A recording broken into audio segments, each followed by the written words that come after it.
maybe we're back. We'll see how long this lasts. Okay, we're definitely back there. We're definitely back on chat. Now we need to get our chatbot running again. That camera is not working anymore. Now it is. Okay. Holy shit balls. See, it's because at the start of the stream I said, you know, hey. And there's all the technical difficulties.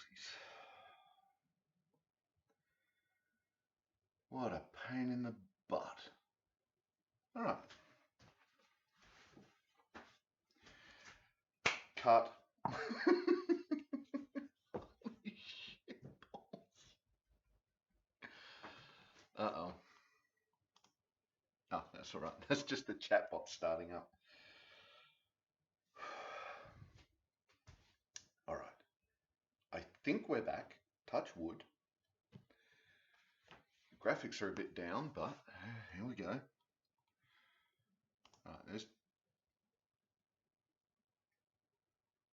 chatbot is working. Oh, thank God. Okay. Had a little minor heart attack there. All right, and I think we're working now. So let's start again. Ladies, gentlemen, and everyone in between, welcome to the stream. It's a bright sunny Thursday, and hopefully we're actually going to get to stream today because non-stop technical difficulties, pain in the butt. So now my chatbot is saying that the stream is offline, so I'm going to check. Okay, working. Excellent. Thank you, Viking. Thank you. All right, now let's see if the chat. Oh, stream's live. Okay, so let's do this. That's only taken half an hour. Jesus. All right, so today we're doing pretzels with cheese and rosemary, and we're doing a colorful lentil salad. So that's what we're going to attempt to cook today if the stream lets us. So,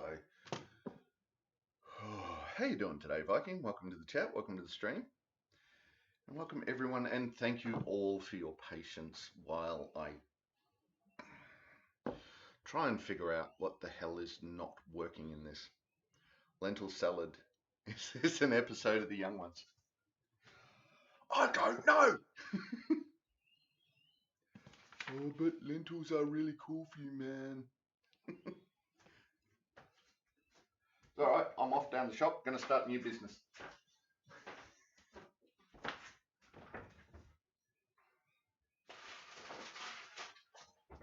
All right, so we're going to start off cooking the lentils. Now we're using French style lentils. Don't know what makes them French. Maybe they eat cheese, who knows. Keck. So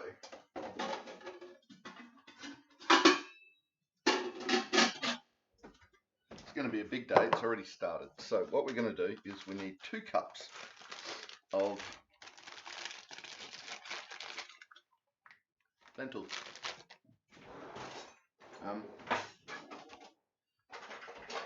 Need my measuring device.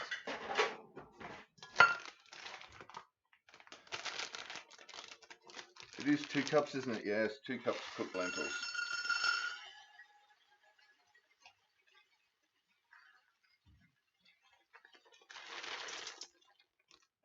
There appears to be 1 cup of lentils left in that bag. Good thing I bought another one. Hello, little bean. What are you doing, you little ragamuffin? So according to the instructions, you put 1 cup of lentils and 3 cups of water and you simmer it for 20 minutes. That's how you cook lentils. Okay, that came out a bit faster. So there's 2 cups of lentils.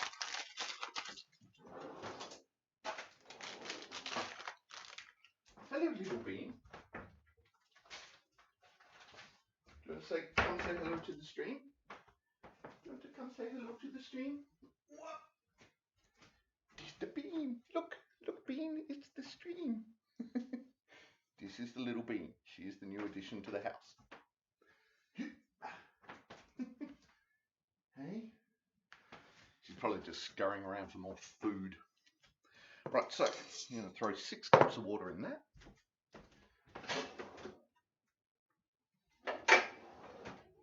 Measury thing.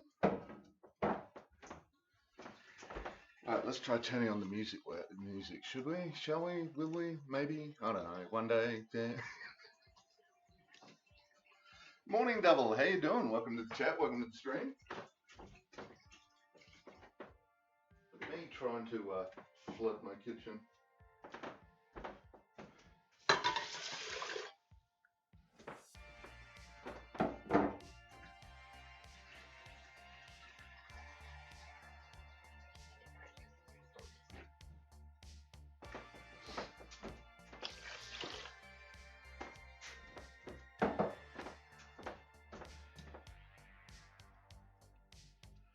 Alright.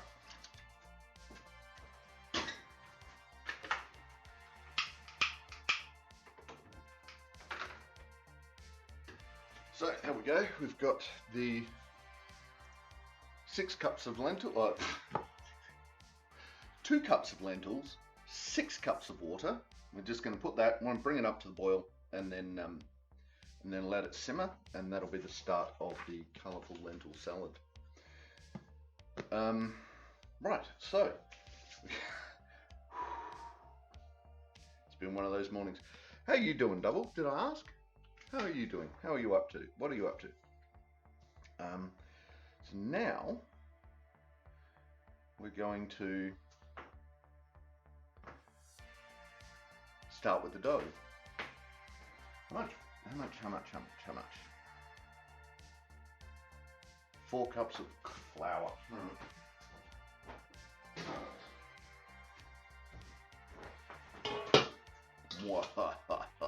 Gigantor bowl. We're doing Gigantor bowl again. Right, dry ingredients. Let's go.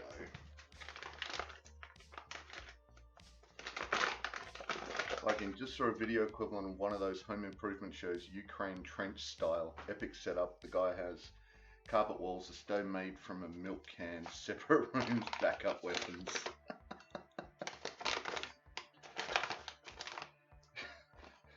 War on YouTube, eh?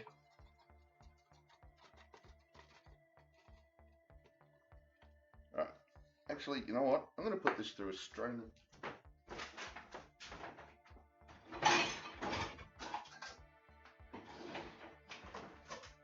I need to get one of those flour sieves, you know. I know, I'm old. Alright, here we go. 1,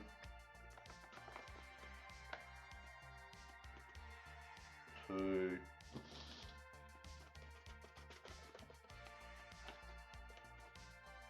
3, 4. Looks like a quarter, right? There we go. 4 1/4 cups.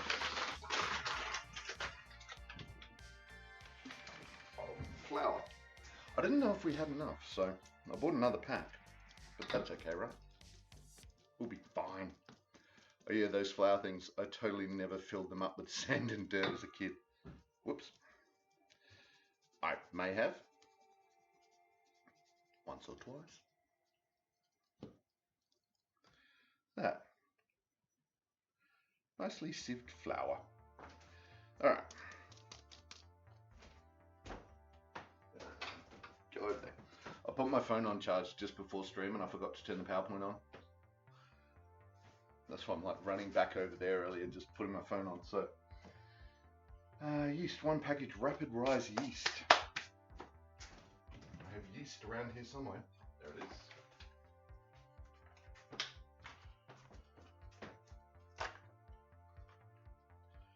Peeling open the yeast. I haven't played with yeast in years, so really don't know what I'm doing with yeast anymore. Looks like Bean's being an idiot over there. So again, we're going to have a look at some instructions, see what they say. Nope.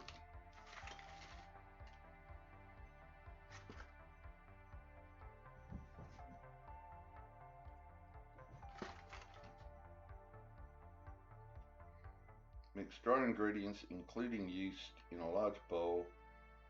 Oh no, that's a recipe for something else. So I don't know. Okay, water.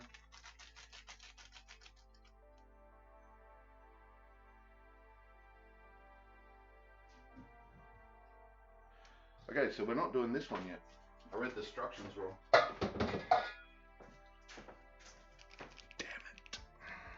Damn it, Janet. Right, so now I need another box. So let's see what we're putting in. Water. How much water are we putting in? 1.5 cups. Yeast is that. Sugar. Okay, that's fine.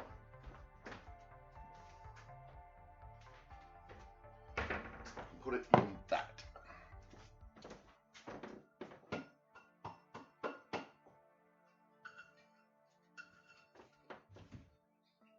Warm water.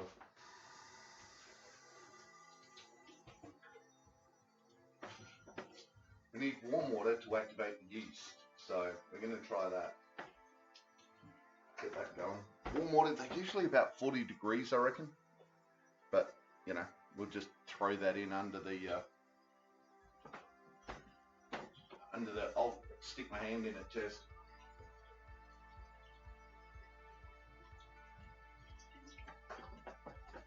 How much water are we putting in? 1.5 cups.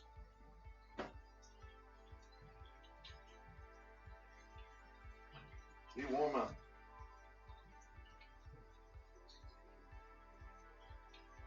Takes forever for the hot water to kick in this place. I don't know why, but it does. So 40 degrees is, you know, a decent shower temperature. I'd shower in that. Ooh, wouldn't shower in that. That's hot.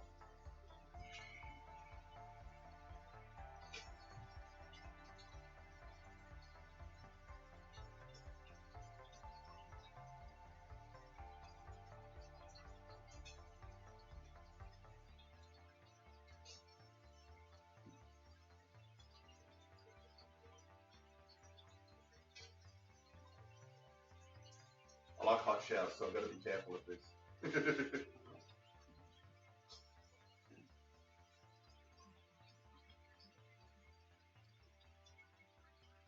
Alright. Should have brought the bowl over to the sink for this part, but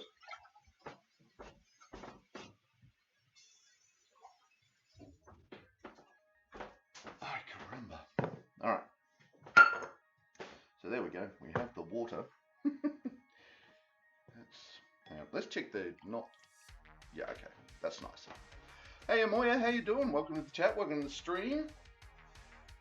It's great to catch you streaming after a long while. Plus, I'm saying hello on behalf of Mackie. Hello on behalf of Mackie! How you doing, Moya?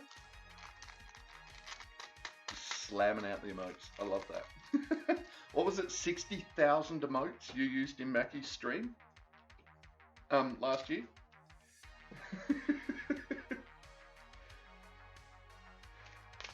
Alright, sugar. 1.5 tablespoons of sugar.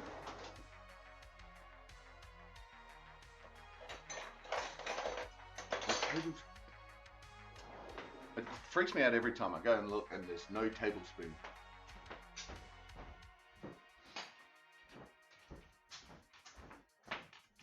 Sugar. Feel like a 50s housewife. 1.5 tablespoons. So that's half a tablespoon. So half, 1.5.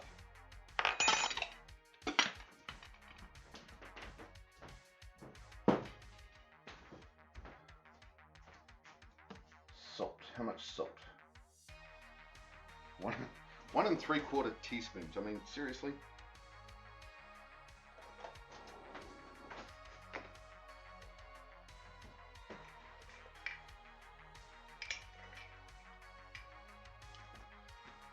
But I do complain often enough that, you know, people aren't a pinch of salt. All right, well, they've told me exactly how much salt to put in there.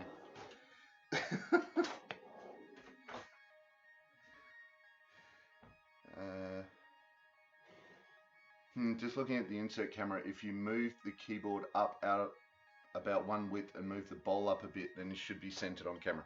Yes. Yes, it should. I need to get because the camera is sort of like there and the bowl is here. That's the main problem.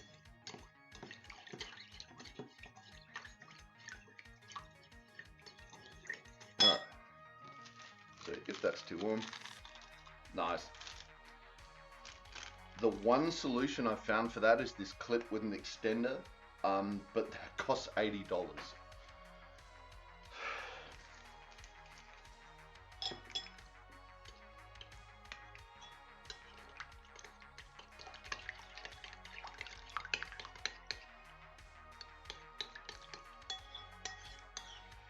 Go yeast, go.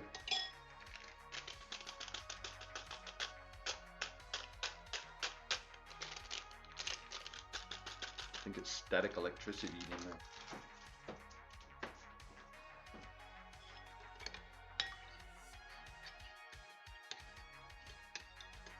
Yeah, no worries, Viking.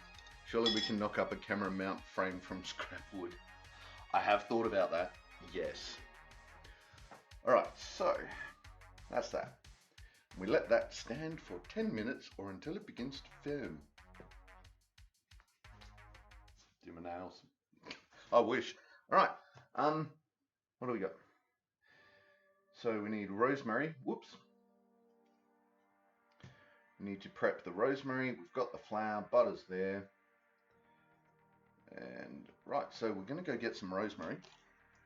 Just going to nick out the front. Grab some fresh rosemary. Back in a sec.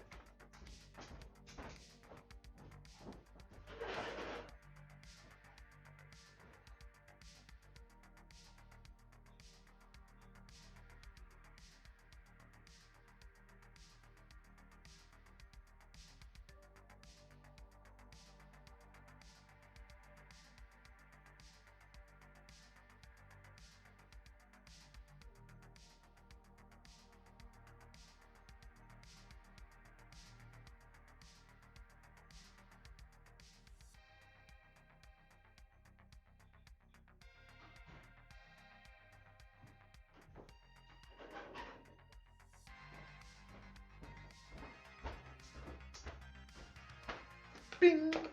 Voila, fresh rosemary straight out of the thing. Straight out of the garden.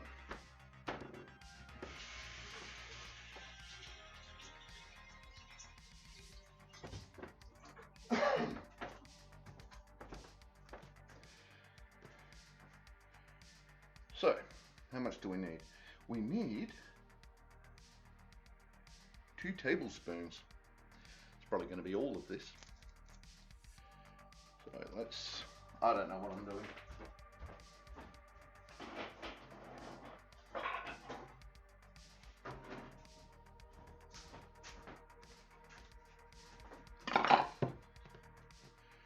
We are grabbing the mezzaluna.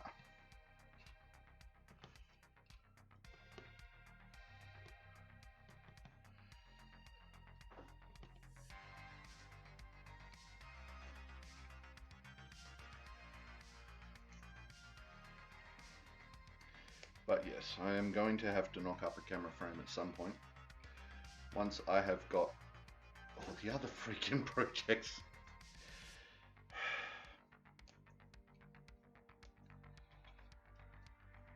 One of these days. Honest.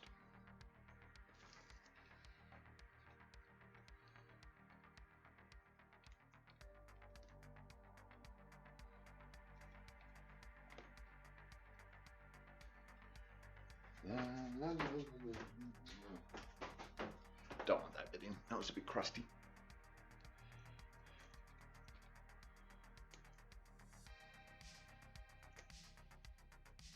Right, that looks like 2 tablespoons.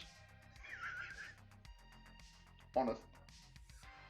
All right.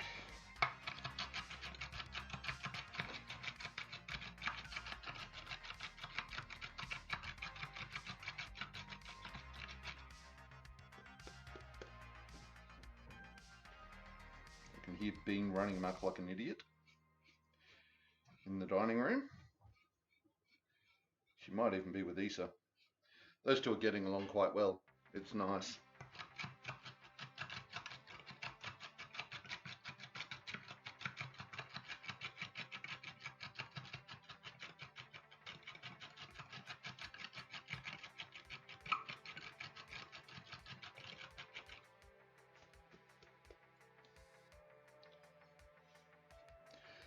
Done something to one of my inside knuckles. Hurts like a demon, I don't know why.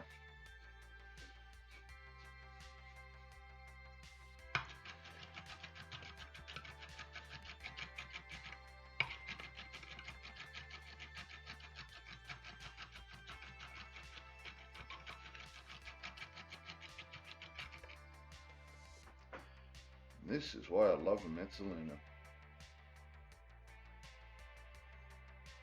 I just love the sound of the name, Mezzaluna.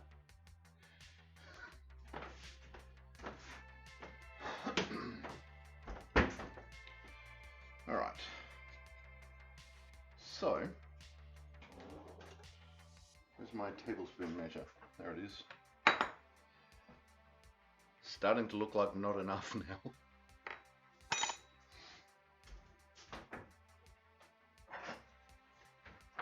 Let's find out. Let's find out if I need to wander off and get some more.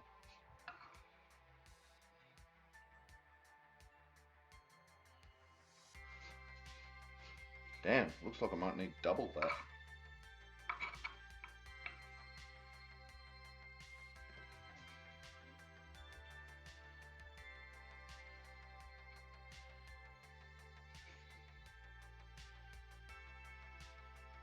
Yep, that was 1 tablespoon. So I need that much again. Good thing it doesn't take long. 60,000 emotes, Moya. Right, right. Back in another second.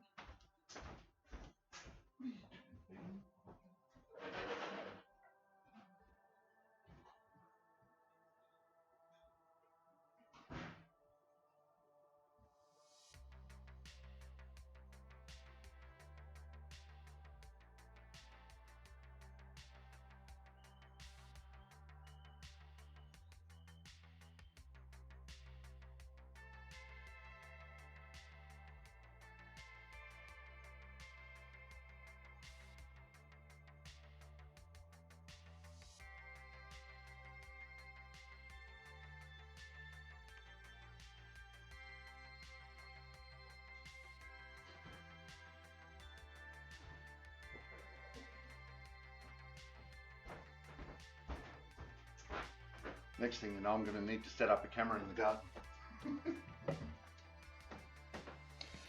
All right.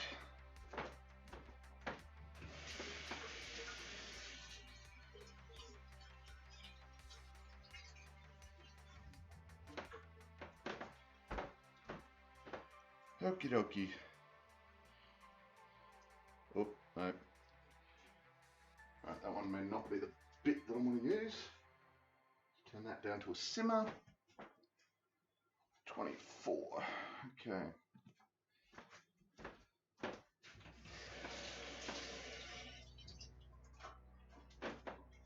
Thought that other sprig would be good because it's because it was big, but turns out that not so much because they're all little sprigs, so it'll be very full of wood, which we kind of don't want to do.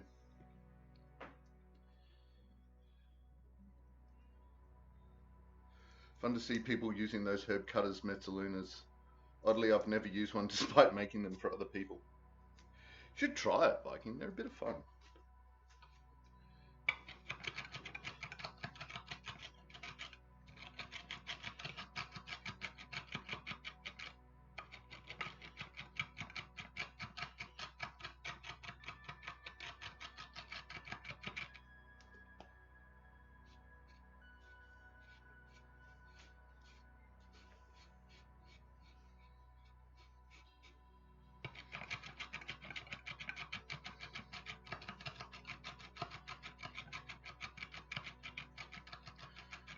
Just because I don't want to make yourself one. That's the point. Make yourself a bloomin' Mezzaluna.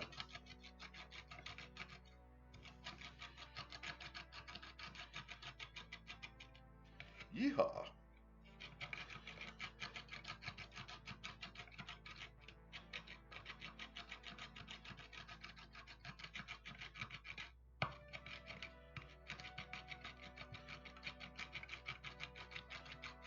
No. Alright.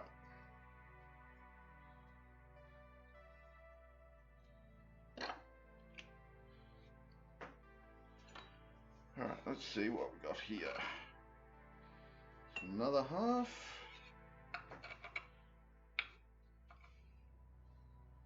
And yeah, a little bit over, but she'll be right.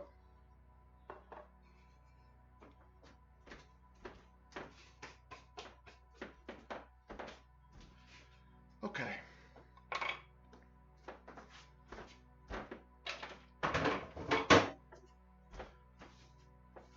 Oops.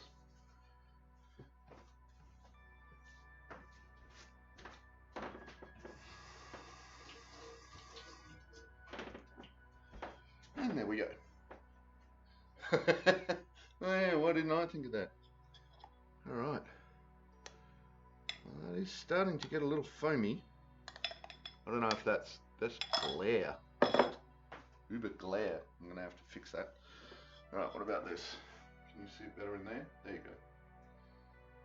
Starting to get a bit foamy, which is good. That's what we want. Flour, butter. How much butter are we using?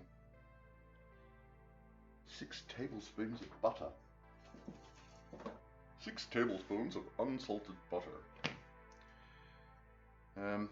What are we doing with that? It says very soft, but yeah, that's kind of soft. It's kind of soft. Yeah.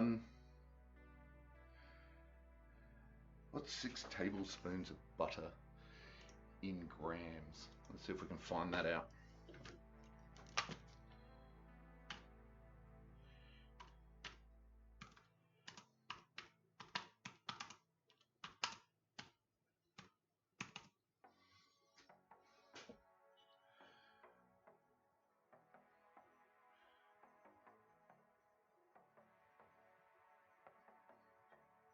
Okay.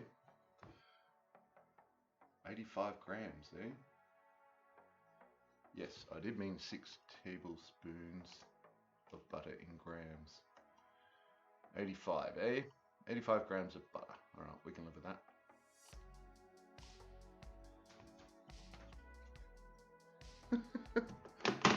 Alright, 85 grams of butter. So what's this? This is 200 grams. Alright. Well, it's soft enough to be sticky, so I think that counts, right?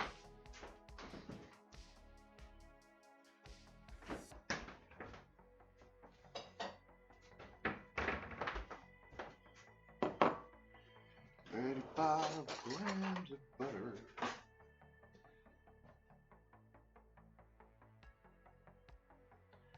Okay, rosemary we got, flour we got. I reckon 85 grams is going to be about there. Oops. Oops, if you turn the scales on.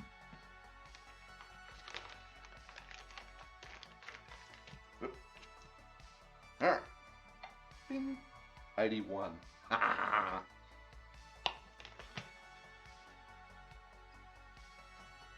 a bit over. She'll be right. Lick the bowl.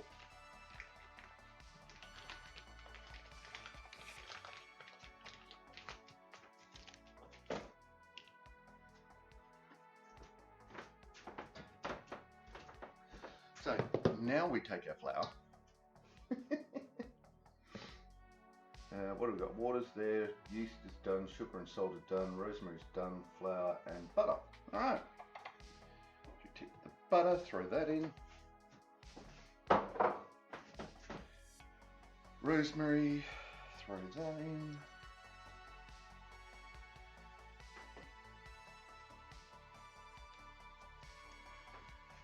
Yeah, I found 4 different answers for tablespoon sizes. Yeah. And it doesn't help that you immediately get 2 for metric and imperial. Drives me insane. Maybe a little more. Let's get that simmer. Alright, we've still got, what, 10 minutes or so? No, 12 minutes. Before the lentils are ready. Oops, no, off. Turn off. Just go down there. And what are you shooting at?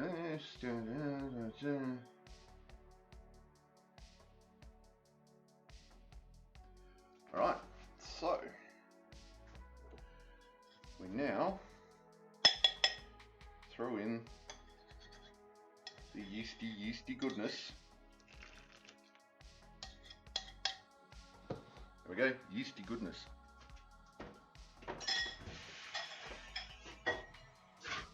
That's what I should do.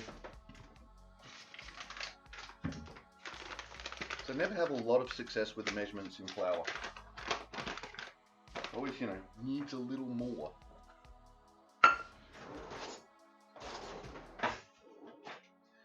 So what I'm going to do this time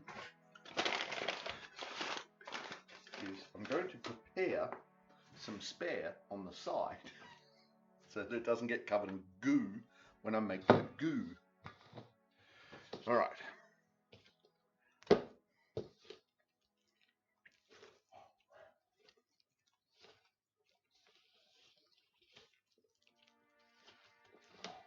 Because here we go making goo.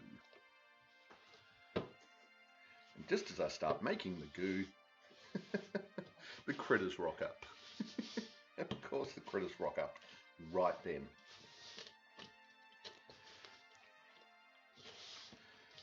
All right.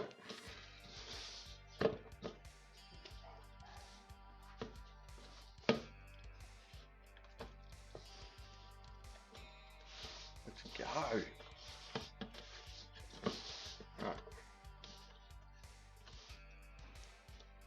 Okay, so this time we might be a little light on fluid. We'll see.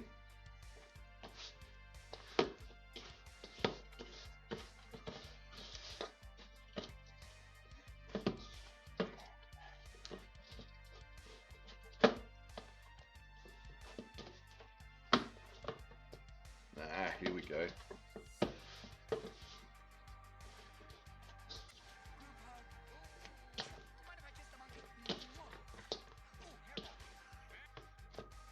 How you doing, Kiki? Welcome to the chat. Welcome to the stream. How you doing this fine Thursday? All right. Let's roll this around. This is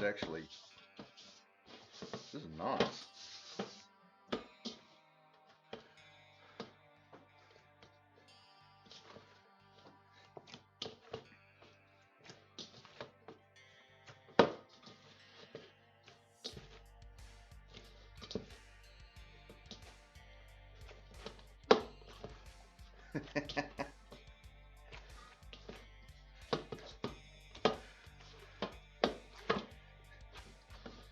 Moya! That's not enough emotes, Moya. You got to do more emotes.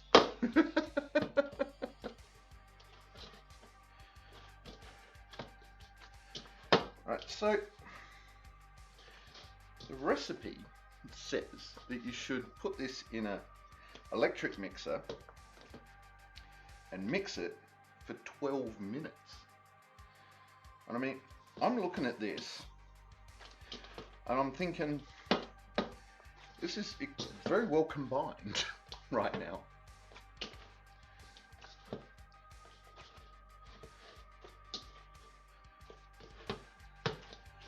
Because look at that. That's a cob ball right there. Let's Oh no. This is why you don't let cats and dogs on your waterbed, because they have claws. It is definitely not a fun way to wake up. I have woken up to that several times. Right, there you go. Ball. So now we go get a towel and cover that.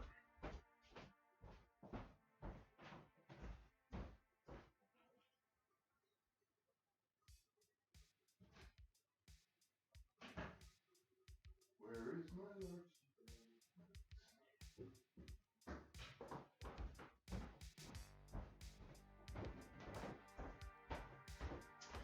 So now this is going to rise and theoretically double in size. So we'll see. PM'd for later. No worries.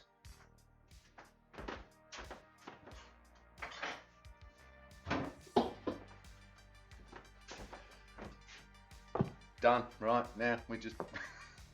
No, now we start prepping everything else. Alright. So... what are we doing? That's fine. Ooh. Maybe I should have got the big baking soda. Ah! Right. See, I did the preparation, didn't need it.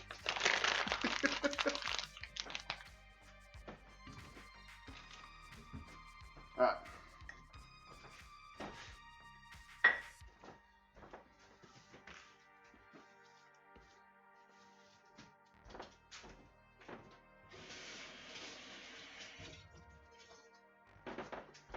Do a little bit of clean.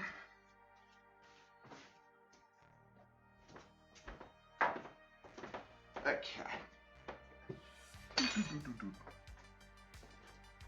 Coffee number 2. Oh, geez, yes. Alright. Kiki, I had to pull a sickie to stay home and get it fixed. I'm on coffee too, and that hasn't helped. Coffee, Drake.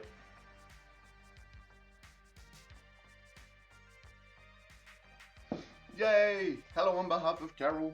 Hello, Carol.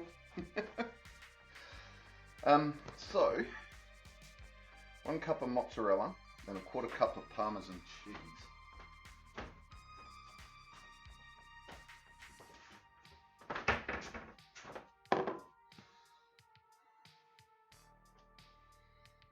Alright, so mozzarella and Parmesan.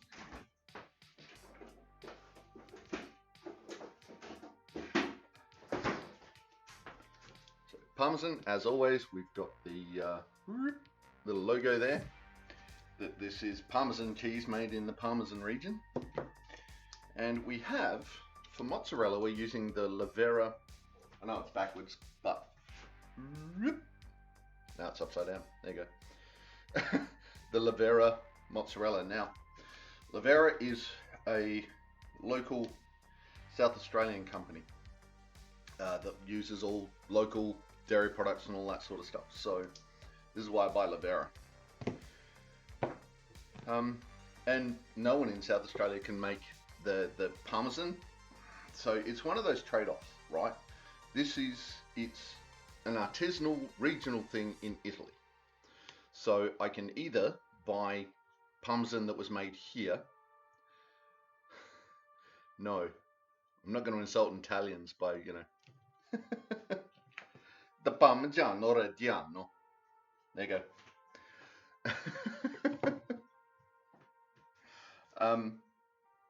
It's got to have the hand movements too, otherwise it's not really Italian, right? Let's just offend everybody. So yeah, it's one of those trade-offs. It's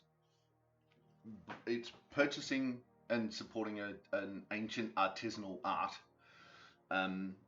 but at the same time, it's got to get shipped here for us to do it. So, trade-off. It depends which end of the scale you want to end up on. And I don't mind ending up, for the Parmesan, I don't mind ending up on a little bit of transport.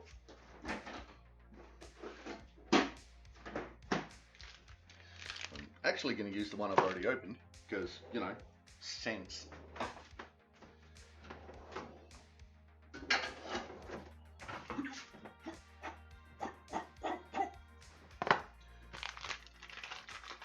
I only need a quarter of a cup of Parmesan. Where's my quarter? That's a half cup, isn't it? Yep. Do I have a quarter cup measure?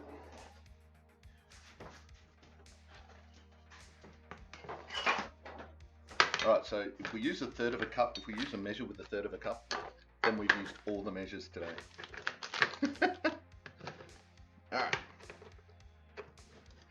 Grate the cheese. And as always, this sort of thing, how much cheese you put in, debate its accuracy. Yeah, in what context? Hang on, I'm lost. What do you mean, Viking? Whoops, that may be a bit too much Parmesan. But I was about to say, you know, it's all subjective.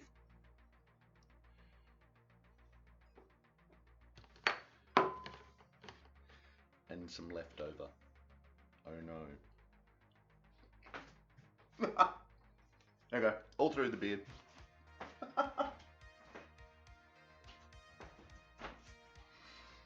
That's better.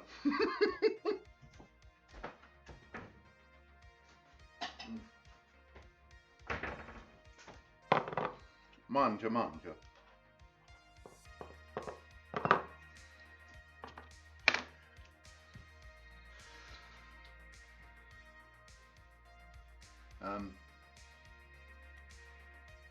Oh, right.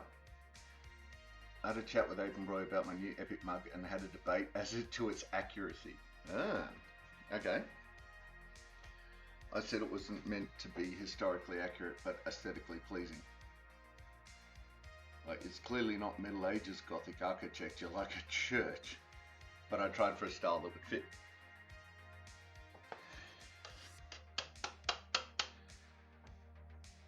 Comes down to reasonable attempt, really, doesn't it?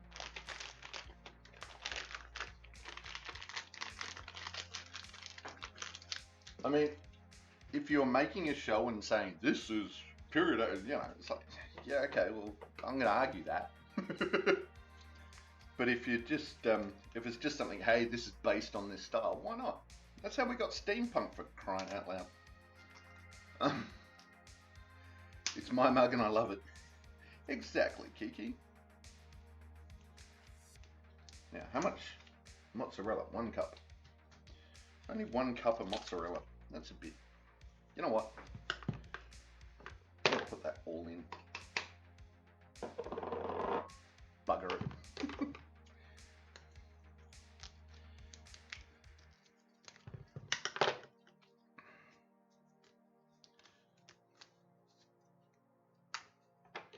Wow.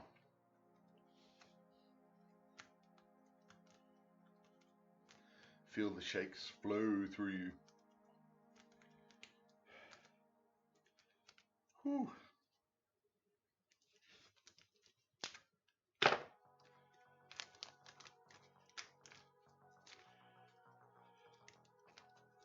I'm hiding it behind the camera.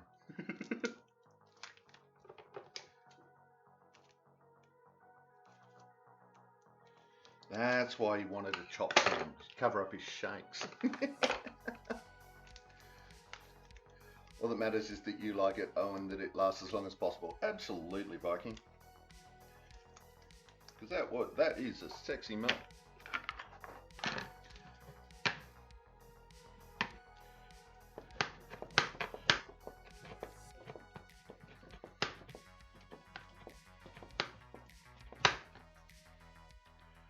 I mean, because that's probably a cup right there.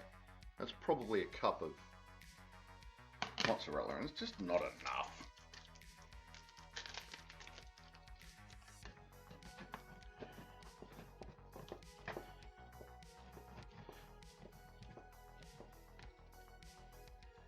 Because, like, I never go overboard with cheese.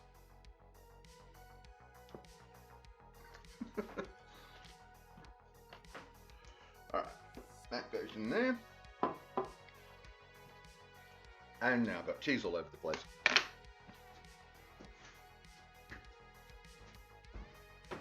not where you land. Okay.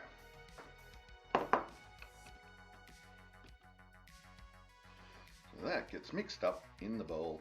That is too small. So what we're going to do, we're going to cheat.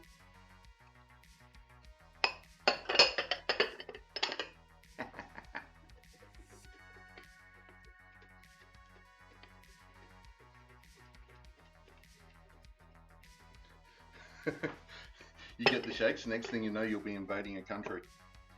Well, you know.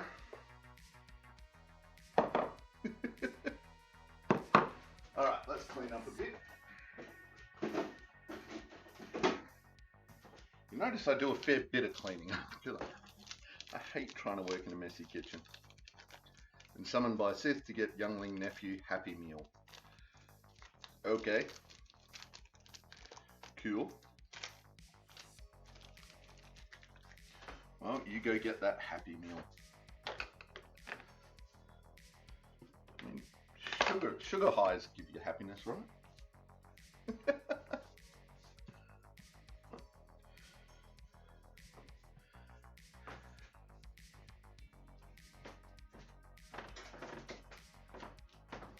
Alright. Get some cling wrap. Oops. Breeze caught it. There's a nice little breeze running through the house at the moment.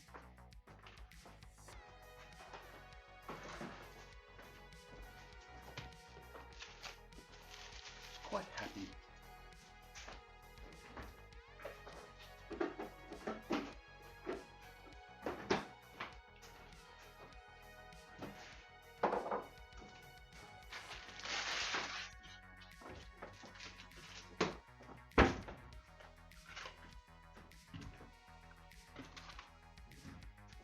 Let's have a look at what's going on in here. Ooh.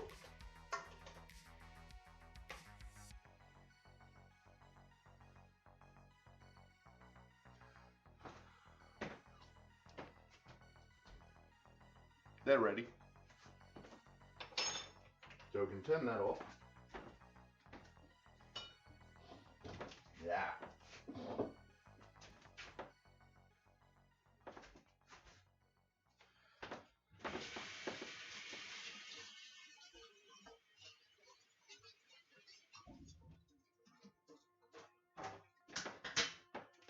Rinse the flour out of that.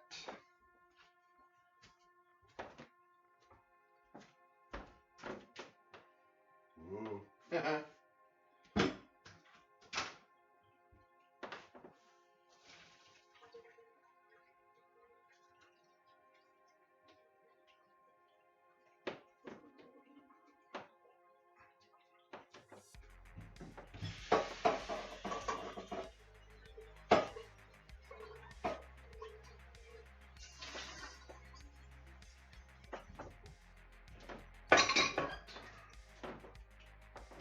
Gonna need that bowl again in a minute. Oh, do we need that one? Might be a bit, I don't know. Hang on. We could. Actually, this is what will tell me. Can we get that easily in there? Yes, we can. Okay. We'll use that one.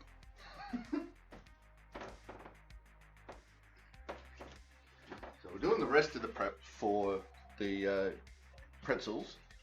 Once that's done, we'll start into the prep for the lentil salad while that's cooling, while the lentils themselves are actually cooling.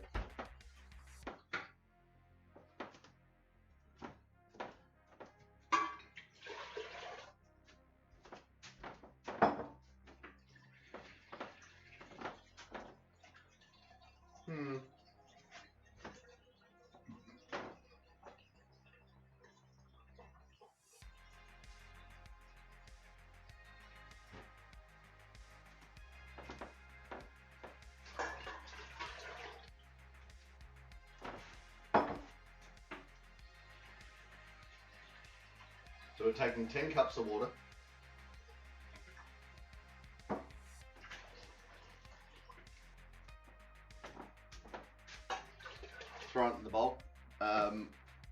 those in with 3/4 of a cup of baking soda. Ta-da. Where's my 3/4 cup? Nope. Oh, yeah. Oh, shit. Uh-oh. I think I've got my things messed up because I've been using a 3/4 of a cup as a 1 cup. Because the 1 cup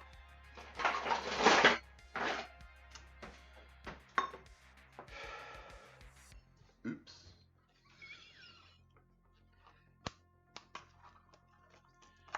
Now the only thing it really affected, we've got a little less flour than we should have.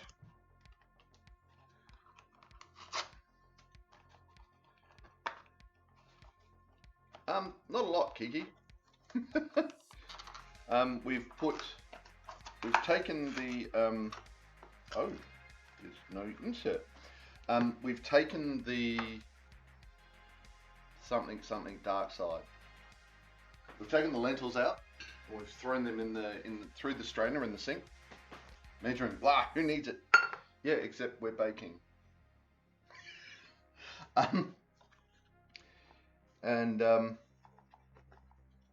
Damn, we're going to be a lot of bread short. Oh well.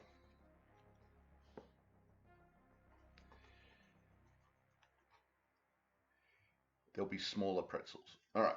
So we've put 10 cups of water into the pan over here now, and we're adding 3/4 of a cup of baking soda. And what we'll do is once the pretzels are rolled out, we will cook them slightly in that, just blanch them for 30 seconds before they go in the oven.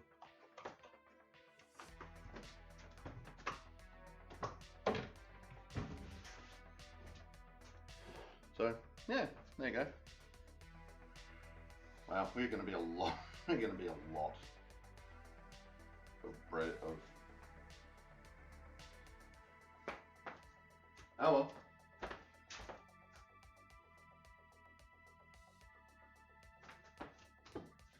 I suppose I could add it. I could add some more right now.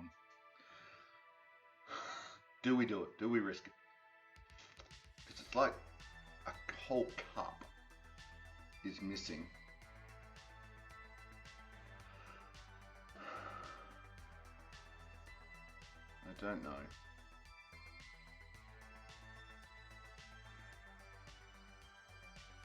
Don't know.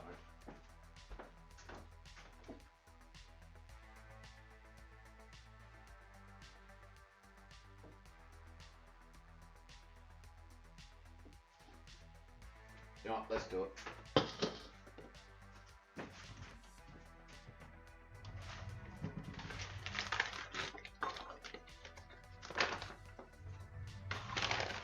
May add a bit to the wait time, but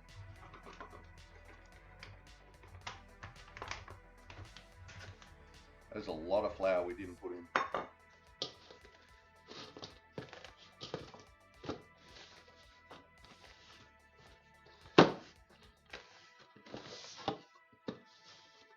Second kneading. Yes, that's it.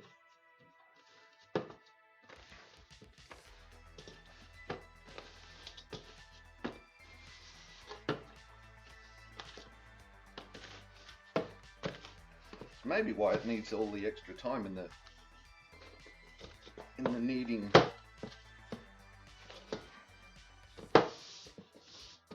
Yep.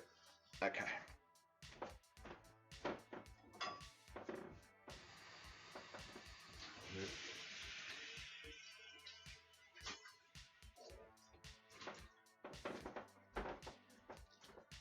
Teeny bit more water in there.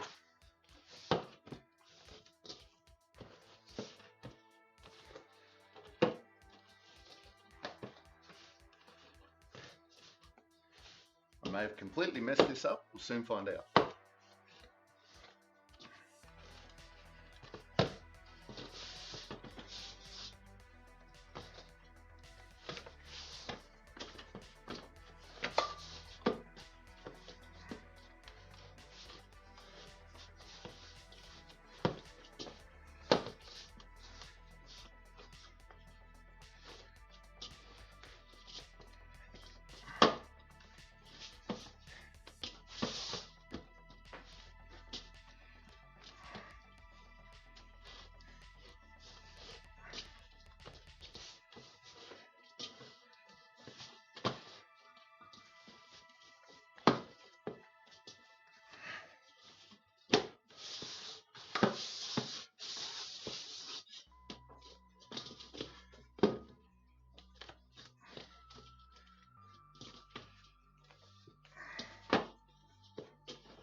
is starting to combine again, which is always a good thing.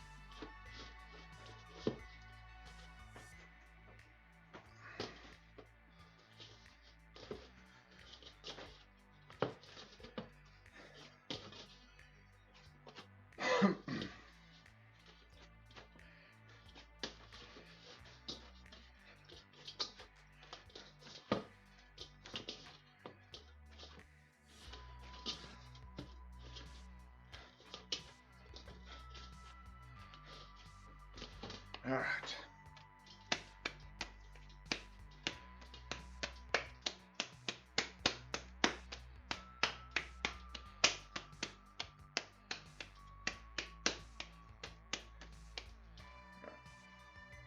He's sticky.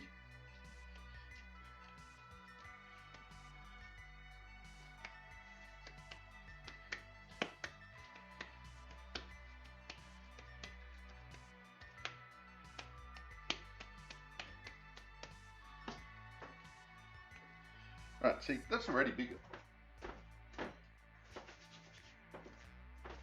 By about a cup, you know. All right.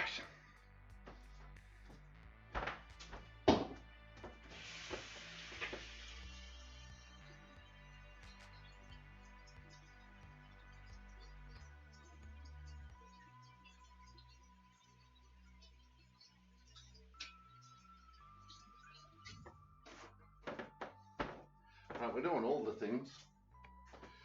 What do we got? Measuring bar, who needs it, learning experience, hence either a win-win or a fail-win. Who knows? We will get there eventually. Alright. Now,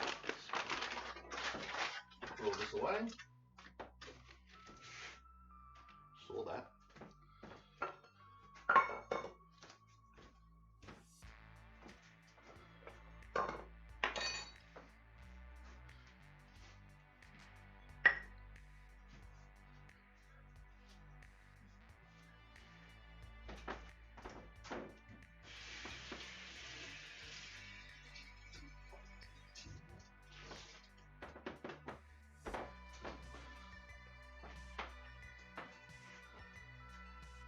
Okay.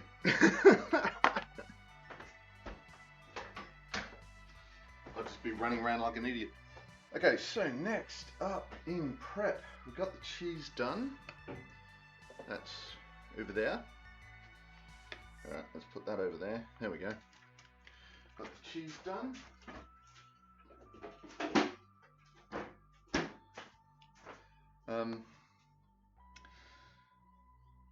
Cooking liquid, 3/4 cup of baking soda and 10 cups of water.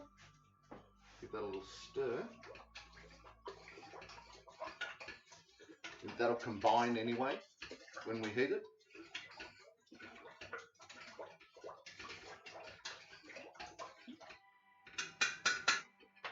Just giving it a quick emulsify. I don't know. Some big word. We'll use some big word in there. We'll edit it in later. And an egg wash. All right, an egg and a tablespoon of water.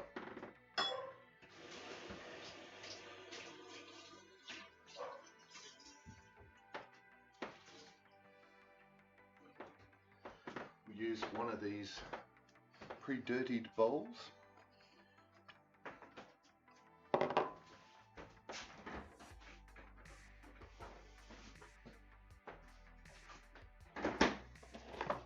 Got some bacon in there I need to eat. About 2 eggs. I had 2 eggs left. I looked in there yesterday and it's like, oh, you know, look, that carton of eggs is fine. 2 of them. But fortunately, we only need 1. So, That goes in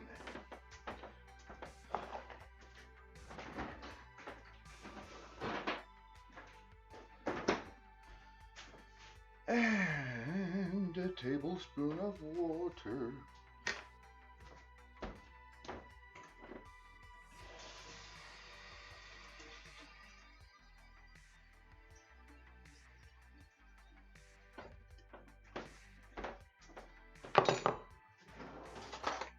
For you.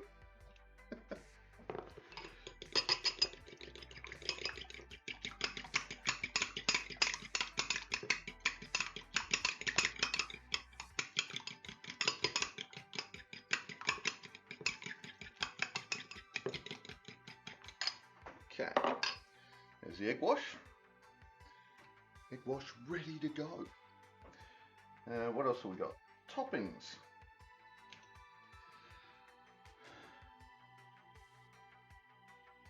Right, this is where I needed the rest of the rosemary. I forgot about that. And some more parmesan and all sorts of stuff. So, how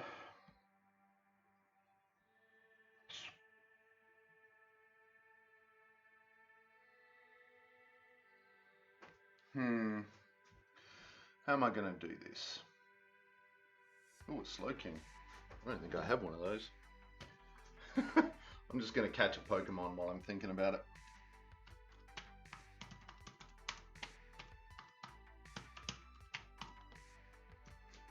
There you go. Do we want the melted butter?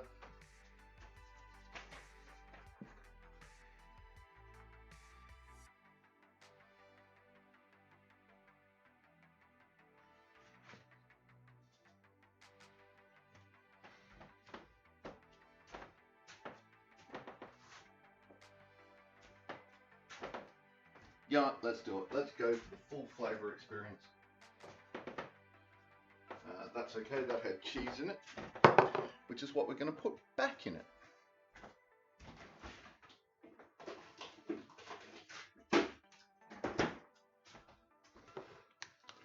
Alright, so, 1/4 cup Parmesan cheese.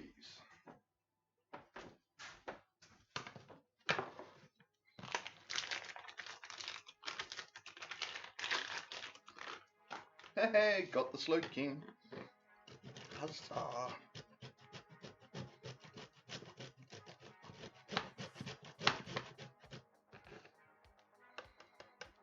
That's about 1/4 cup of cheese.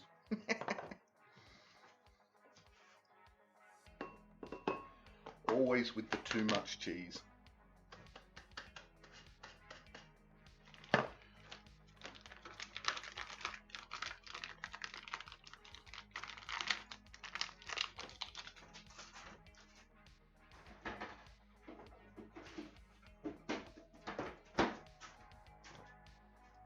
Because then we get to eat it.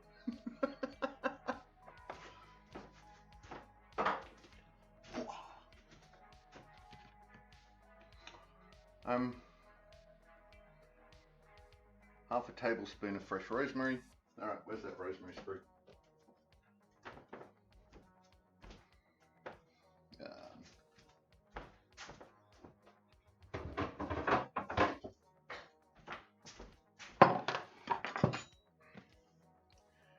Rosemary.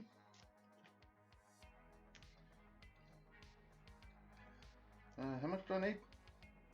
Half a tablespoon. Alright.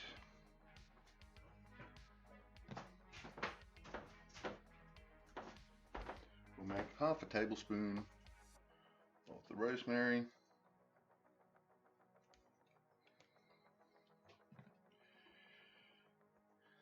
This will be interesting. Wake the house with with fresh baked goods.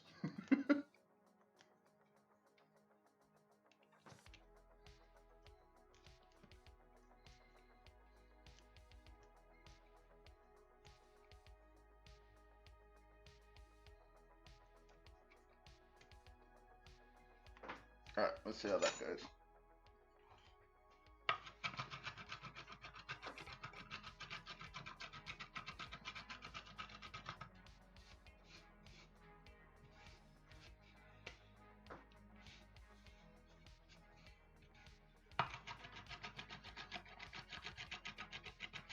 trying to be conscious of moving everything into the middle of the camera.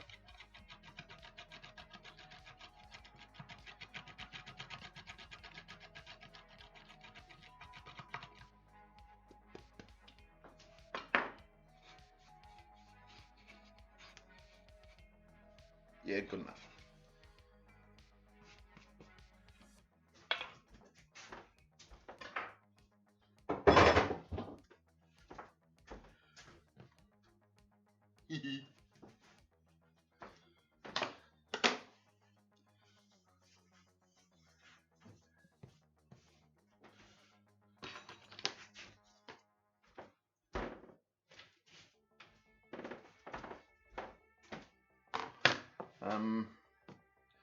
Half a teaspoon of garlic powder.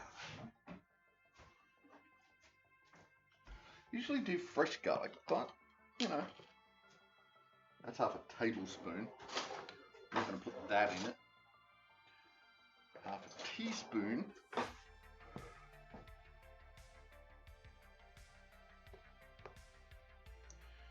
Half a teaspoon of garlic powder.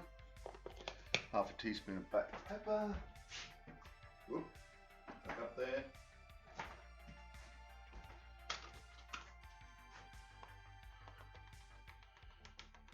Come on. Ah! Threw pepper all over the place.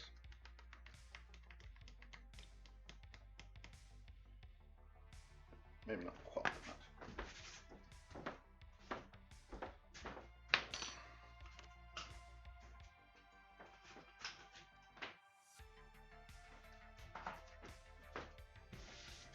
Yeah, it's that final layer of pepper.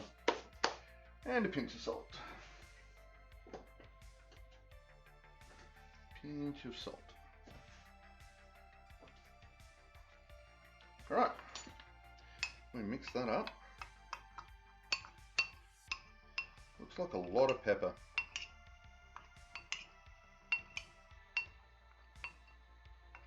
But we will soon find out.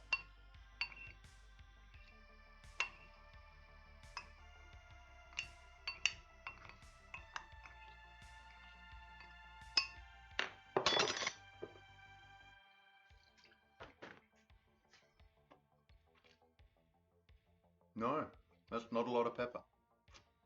Really felt like it was.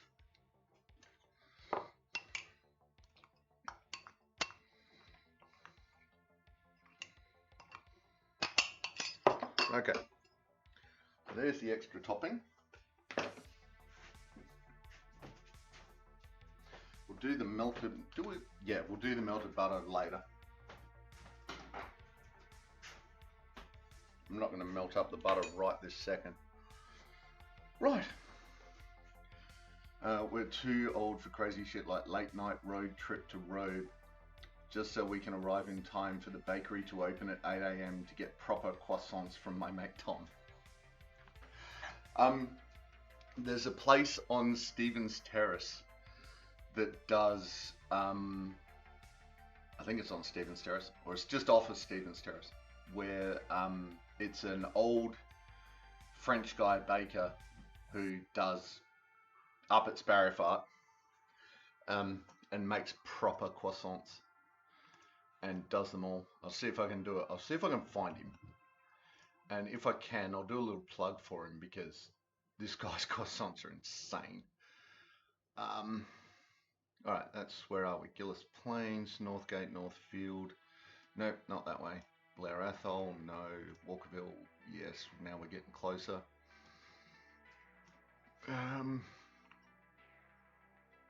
Stephen's Terrace, there we go. St. Peter's.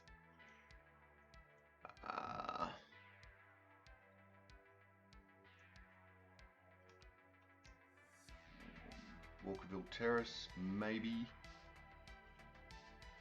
Yes, okay, here we go. We're on.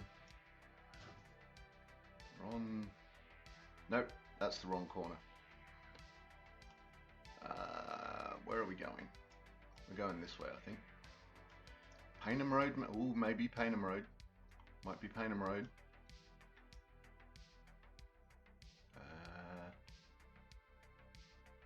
No, it's not Paynham Road.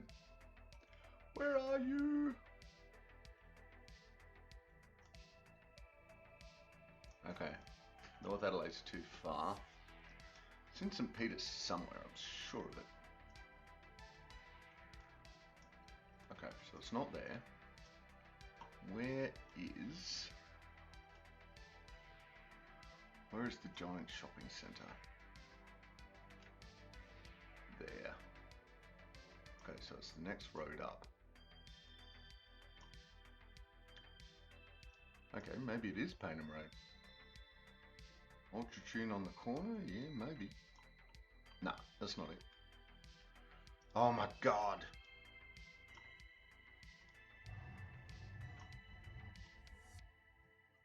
Okay.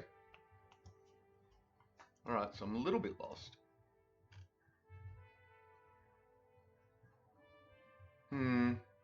I'll try and find it, and I'll put it up in Discord. But I can't find it right now. Yeah, Tom learned it in France. Uses all local ingredients from around the road. Heaps of high quality butter, etc. Yeah, nice, nice. Only does it 2 days a week compared to all the other baking. Fair. Tells me that in the tourist time of year, he sells out by 10 AM. Yeah, right. I'm looking for it. There's a French bakery that I'm trying to remember where it is. It's kind of off of Stevens Terrace. But I think Paynham Road's too far. Or is it not far enough? No, it's not far enough. Right.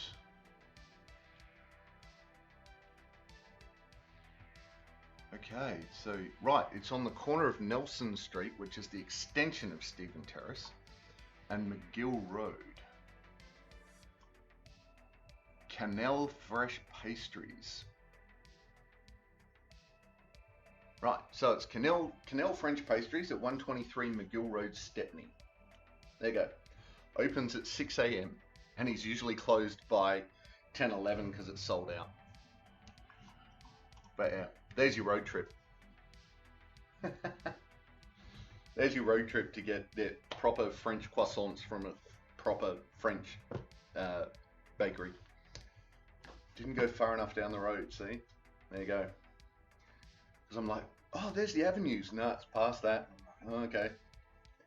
It's the extension of Stevens Terrace. That's where I got confused. All right, so we've got the toppings done. So that, dear viewers, is pretty much everything ready. Except for the rising dough for the pretzels.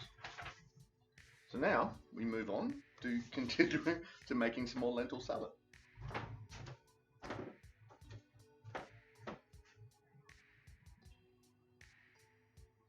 I don't know if you guys can hear that. It doesn't seem to be. My next door neighbour was revving his engines again.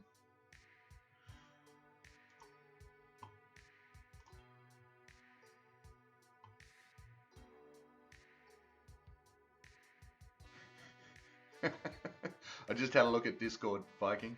Yeah, that's, yes. Okay.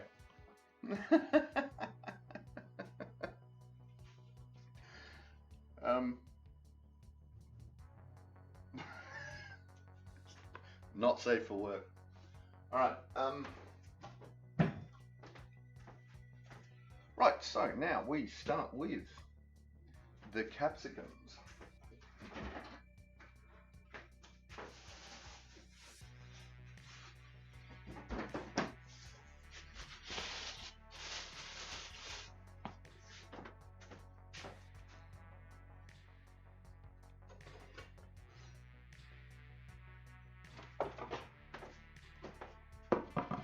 So we only need half a cup of each of these.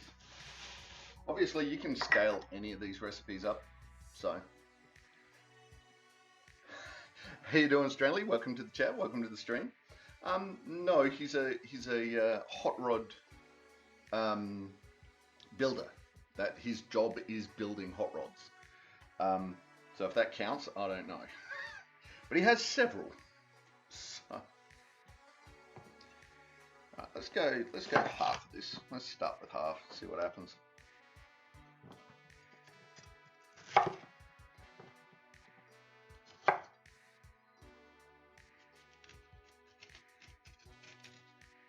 Remember, never cut towards yourself.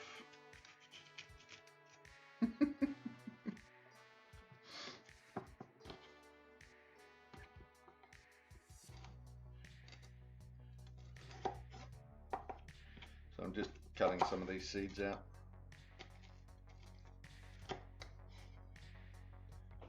It is a common crossover, yes. But as the owner of the business, kind of not quite.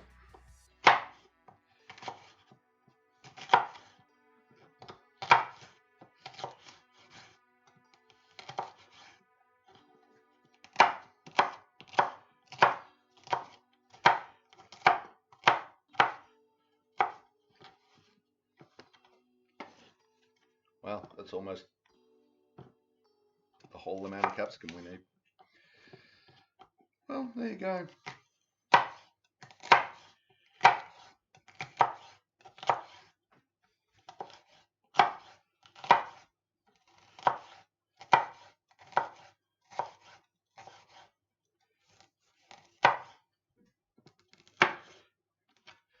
No, he has some very nice cars.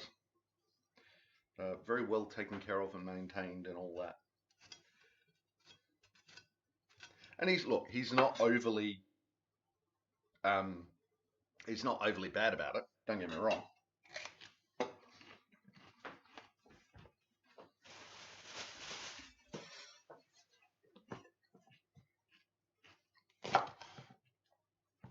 He's it's just when he starts up his hot rods, they're hot rods.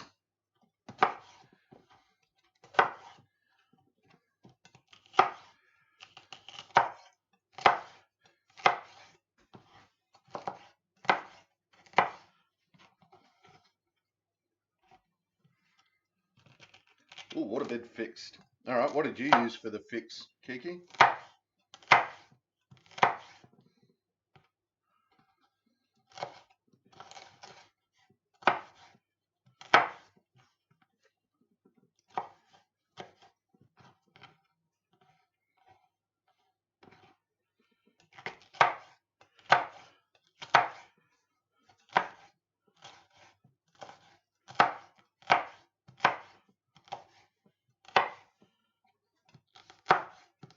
We ran out of music. Sounds like we've run out of music. Let's get some more music. Let's do some nostalgic.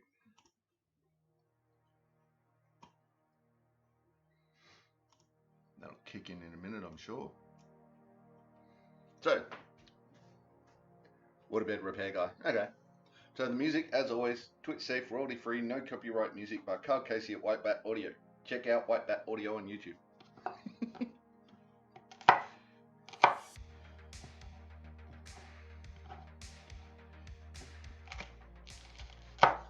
$170, yeah.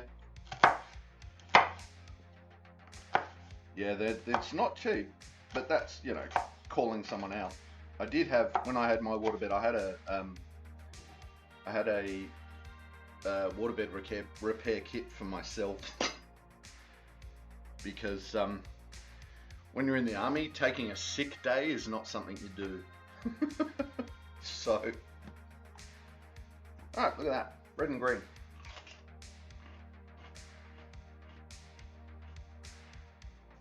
Right, so it says half a cup of diced cucumber, skinned and seeded. And I really am, why?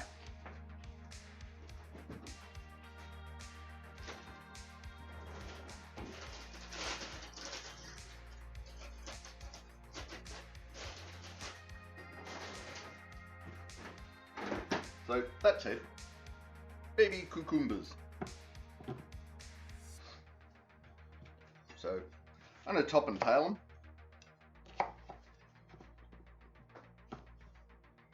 That's it. Just tops and tails.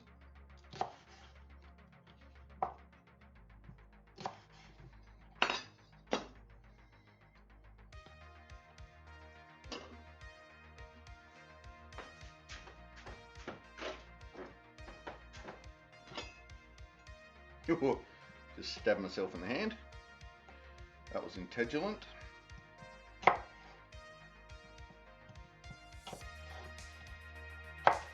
Feel the shakes flow through me.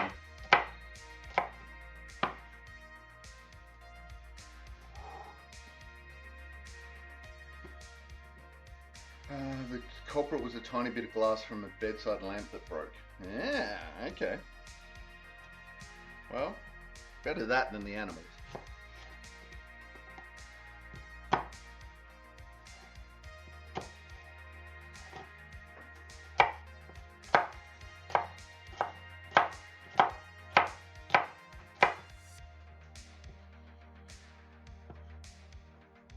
It says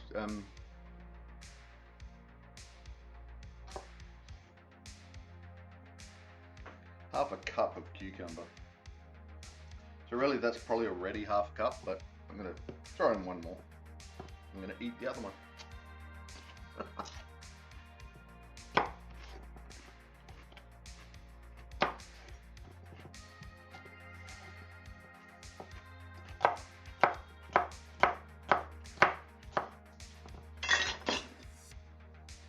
Alright, 2 celery stalks. Wow, people still have waterbeds occasionally. I haven't seen one of those since the 80s. I had one until I had mine. I think I got rid of mine in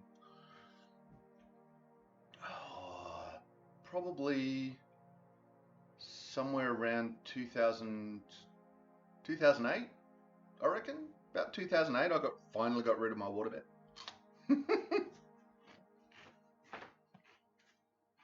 Celery.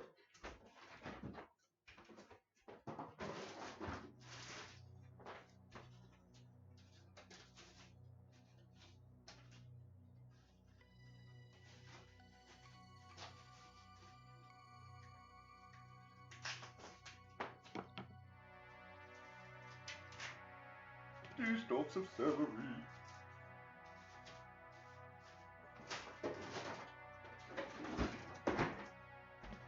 Look at me eating all the vegetables. It's weird. I tell you, meat, more meat.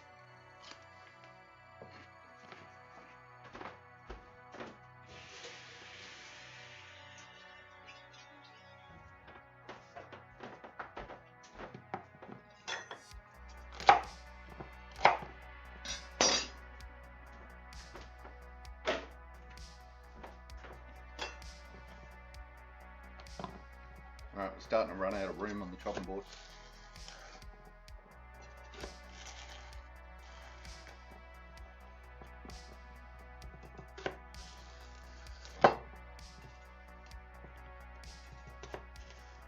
Oh, meow.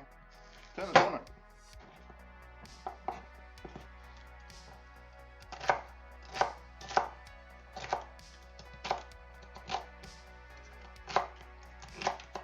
Yep.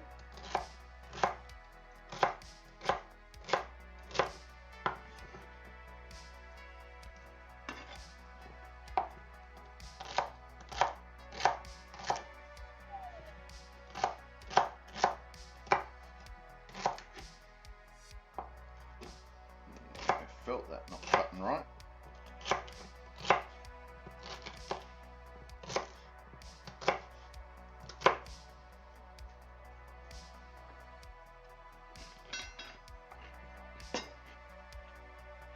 Ton of celery. Alright, running out of room.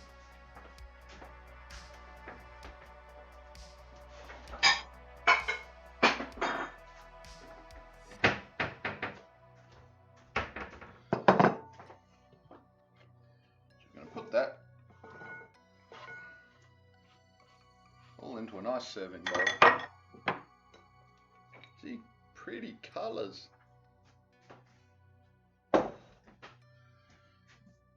Oh, come back.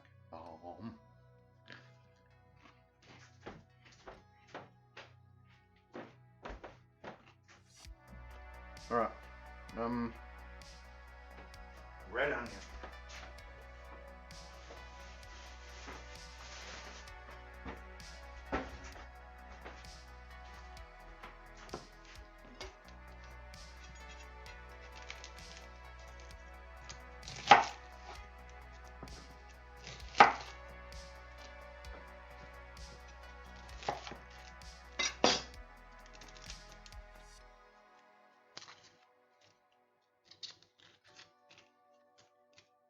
Oop, come on.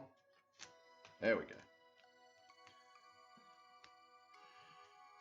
I had a waterbed for years because of my physical injuries. Lying on a regular bed hurt, like a lot. But on a waterbed, I could crink myself into the bits, into the weird positions that were comfortable.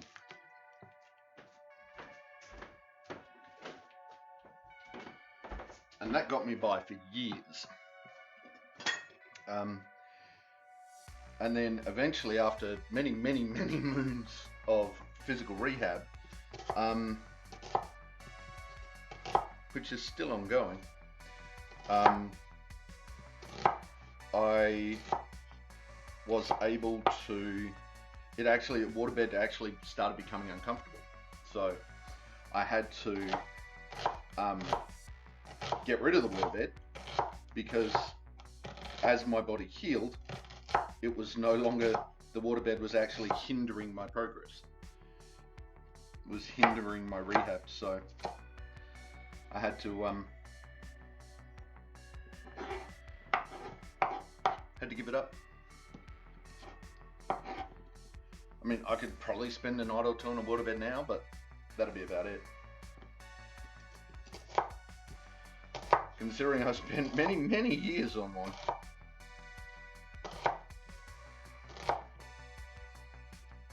Come on.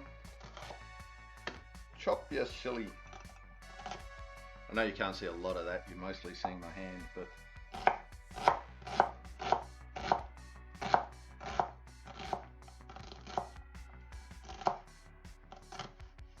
look at that. All the way down to the end. I love it when that happens. Alright, so I'm gonna, normally when I'm doing onions, I'll just let it tear itself apart in the salad or in the bowl or whatever I'm doing. But lentils are soft, so I'm actually gonna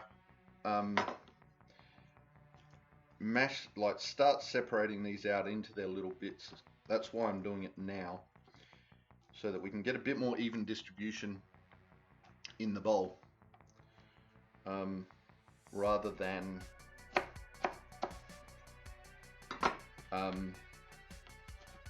getting the chunks and trying to mix it up in the bowl and destroying the lentils to do it. I mean, I'll still give it a mix in the bowl before I put the lentils in. Lentils will go in last, but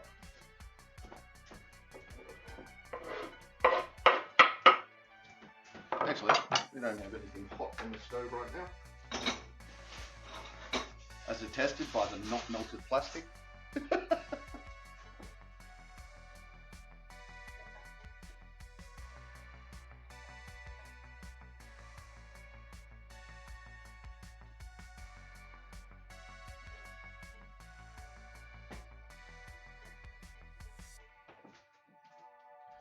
It's already starting to look nice and colourful.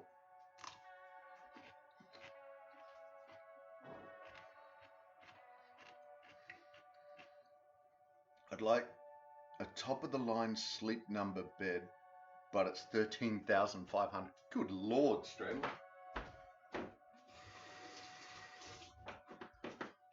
So what, is that a special mattress, a handcrafted bed, or what the hell? What do you get for $13,500 worth of bed?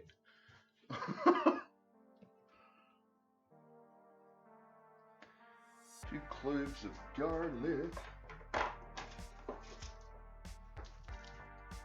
These are weak little, nope, they're dead. They're dead cloves of garlic. in your twit.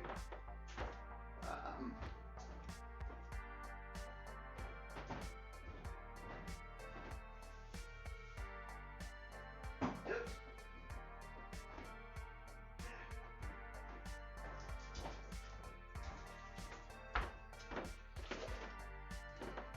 Here's a garlic we grew earlier.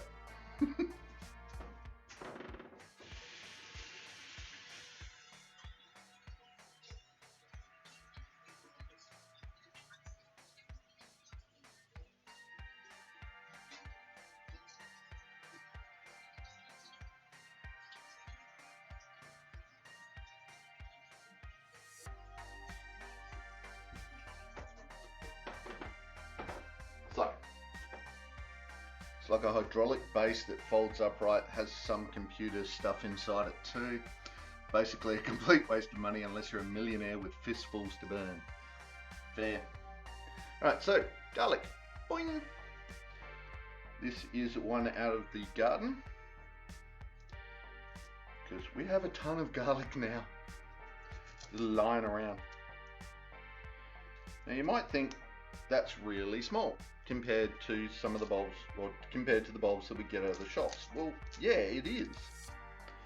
I mean,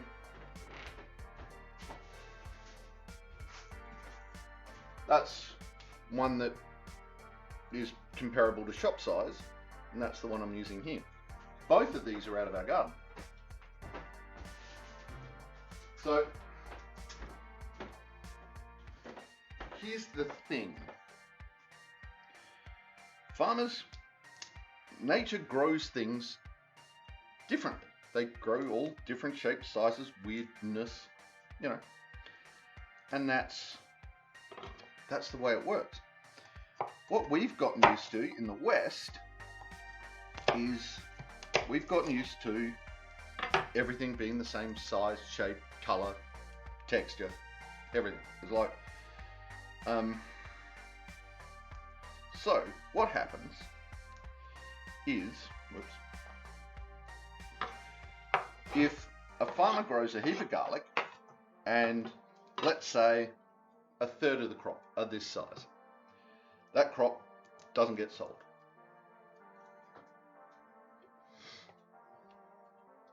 Because, and they're different breeds. But my point is,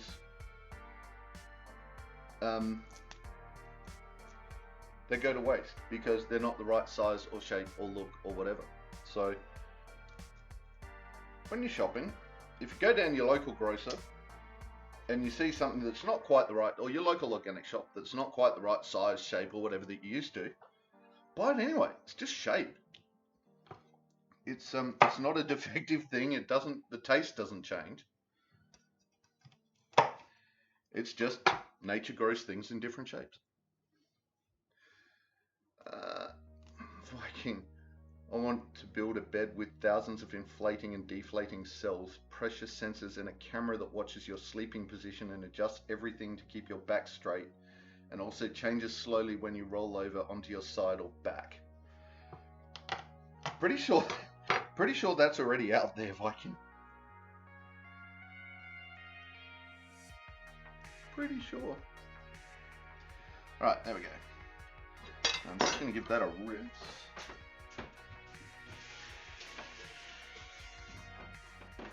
Because there was skin stuck to it, and I don't want to put skin in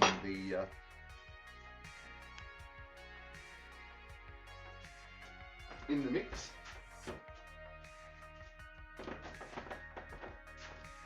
Probably grind the ugly ones into garlic powder like they do with orange juice. Yeah, certain number of them probably.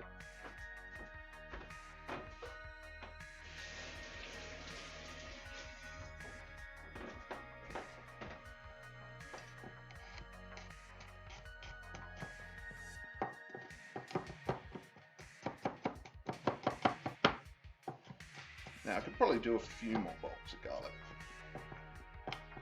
because these are small, so.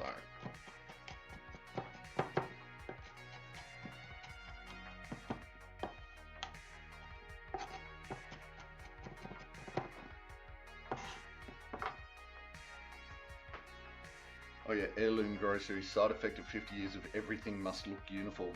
Yeah, pretty much Viking. The Sleep Number beds do that. It's why they're 13 grand.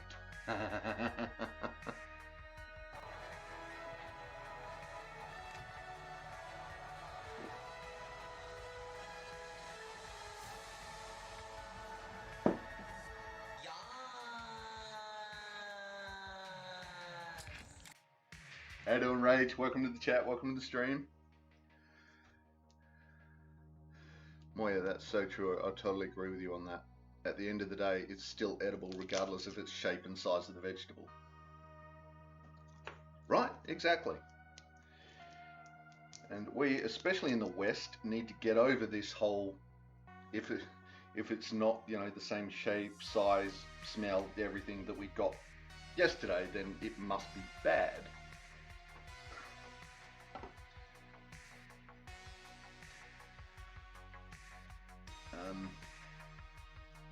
Viking, like how we basically messed up bananas by only growing one type.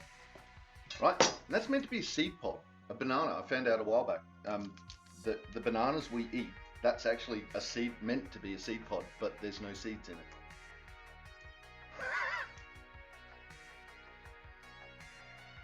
Or all orange carrots instead of the other ones, multicolored corn, yeah.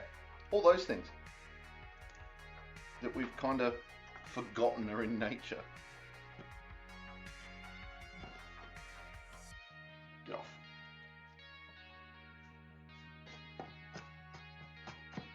Alright, that looks a better amount of garlic. I'm happier with that now.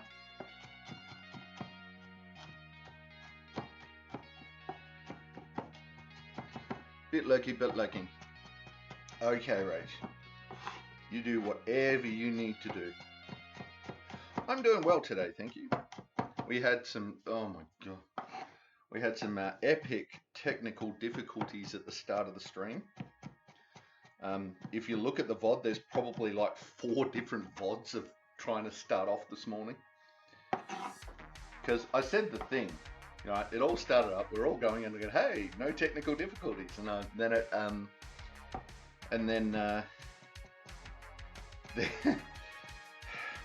and then of course I hadn't turned the sound on, and I thought, okay, no, this is good, and then the entire OBS just cranked and died, and had to reattach, reauthorize my Twitch account, and oh my god.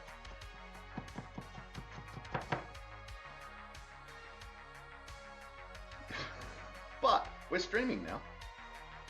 It only took about half an hour. Actually, now let's chop that a little bit finer.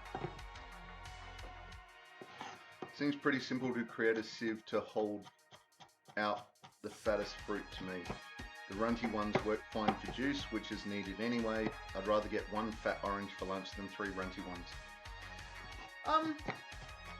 Sure. And, you know, look, that sort of sizing absolutely would happen on farms. But it's when the companies that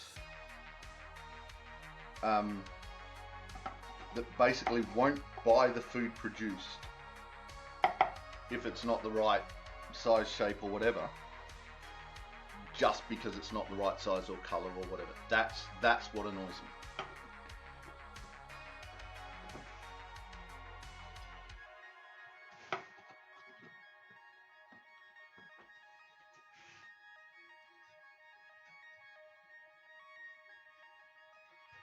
For example, I think it's Coles, when dealing with pork, has a plus or minus 2 millimeter thickness of fat on the animal.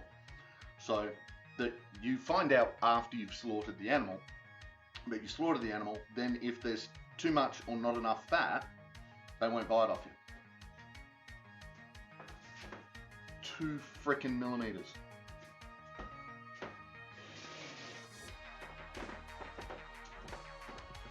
And that's horrible.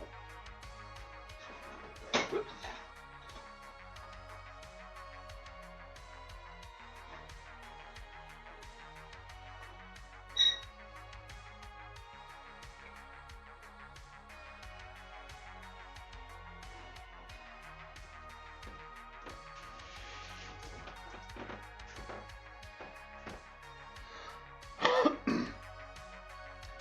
saying, yeah, when picking fruit, there are size rules. Too small, you leave on the tree until end of season. And I remember trucking fruit rings to the cannery and seeing different quality stuff sorted and going to juice or cans or sold fresh. Yeah, absolutely.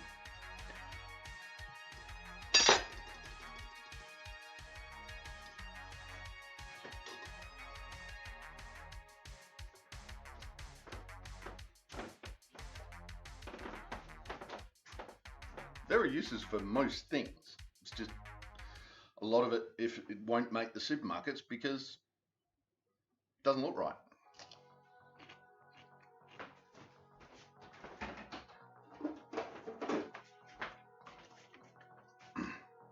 Who cares what the oranges look like? I agree, you know, look, juice them, that's fine.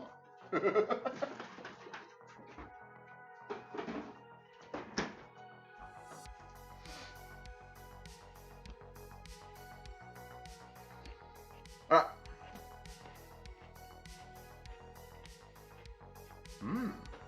Ground cumin. All right.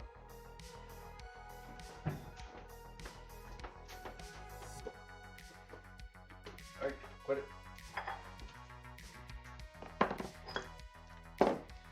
Oh, that might need a rinse. Looks like it's got a bit of dust in it.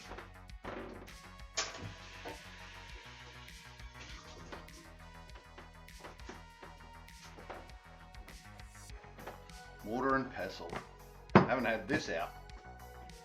Haven't had this out in a while. Probably should have dusted and dried this out yesterday, but yeah. Didn't think of that.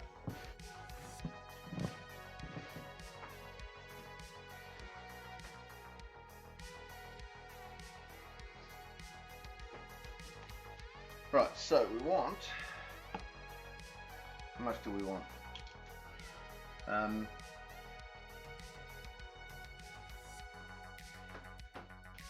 2 teaspoons.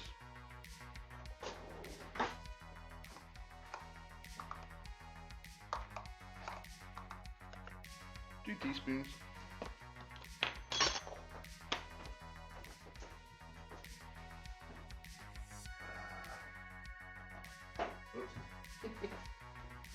Really got to re-alphabetize my the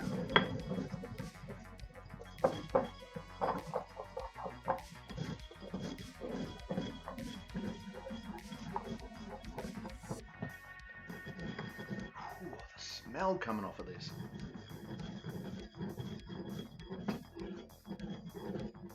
How does it go with a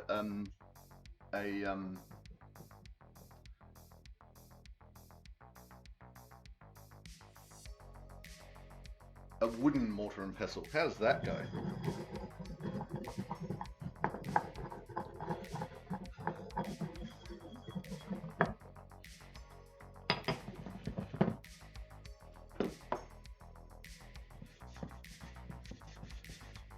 I've never used one. I've only ever used what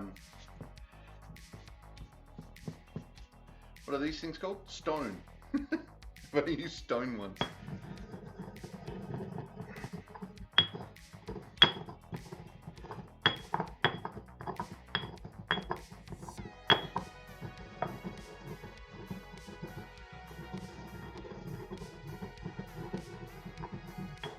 Just decided I want to sneak a peek at the bread.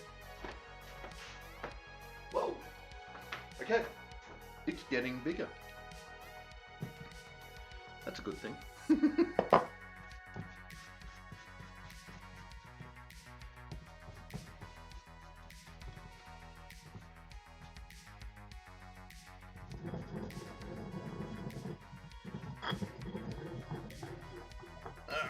we go.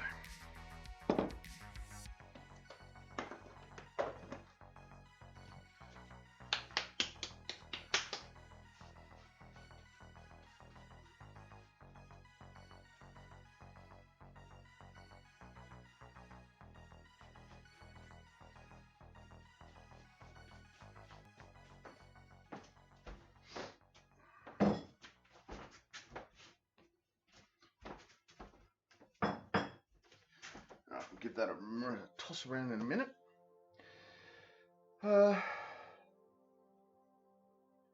Whoops.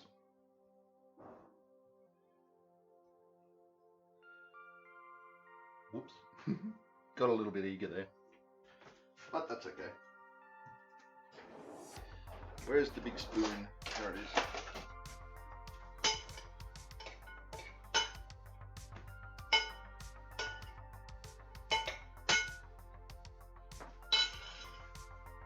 Got it.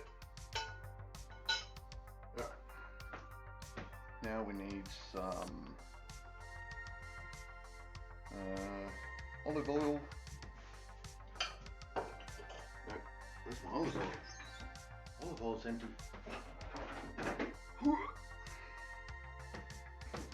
My little olive oil is empty.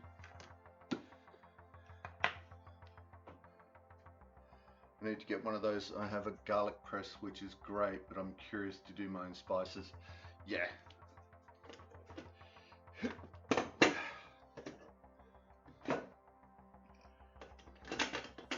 can't believe we're out of olive oil.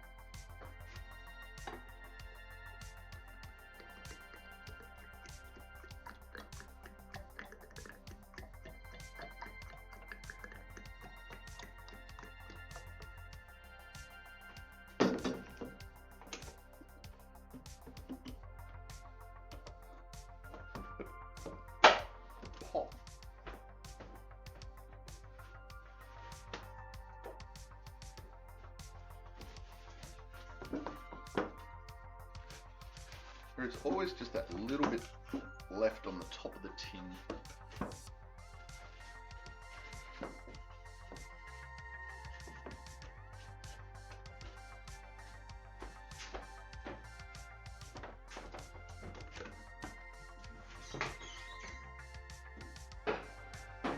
Come on. There we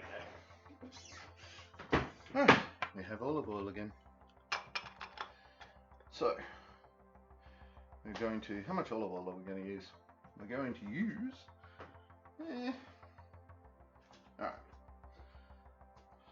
So, how am I going to do this? I'm going to combine it with some lemon juice. We got the lemons. Nope, I'm going to have to go out into the garden again. Back in a sec.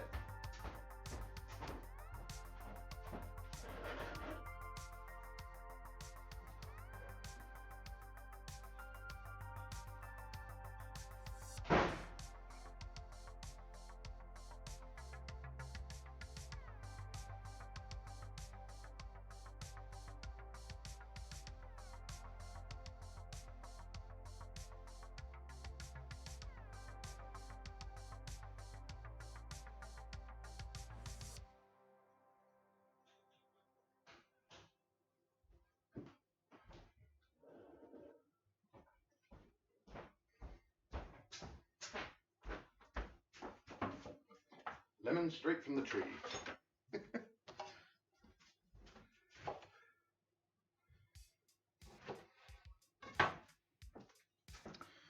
All right, so we're going to put another bowl. I love these little bowls. These little bowls are so good. All right, I'm going to put a bit of olive oil in there. And squeeze out this little lemon.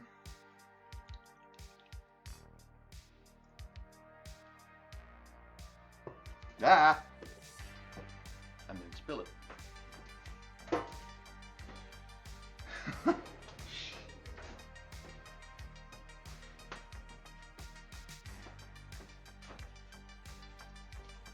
Soak up the olive oil.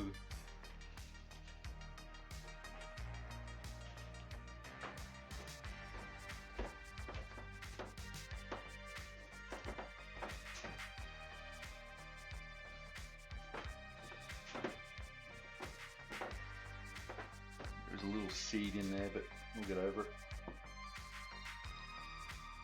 Oh, there's another couple more seeds. Damn you, seeds! I just love that there is a garden full of fresh herbs, right?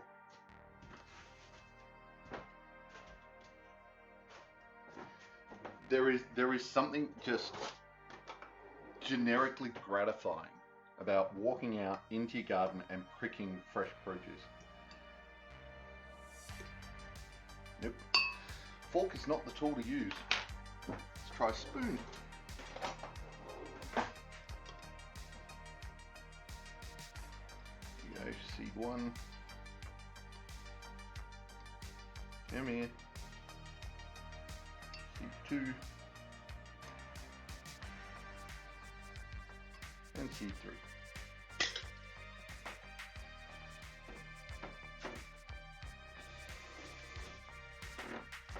Look, honestly, I think it just tastes better too.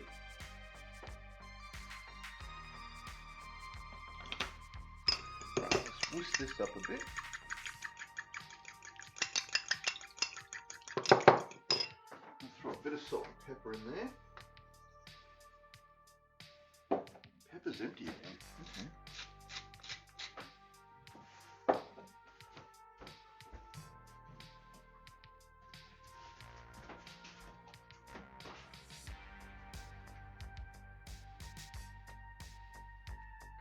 Refilling the pepper grinder.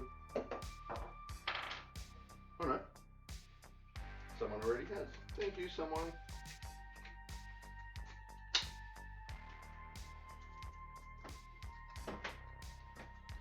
Remember last year Tony showed me around the back garden and munching on cherry tomatoes that were amazing. Yeah, the cherries are back in again this year.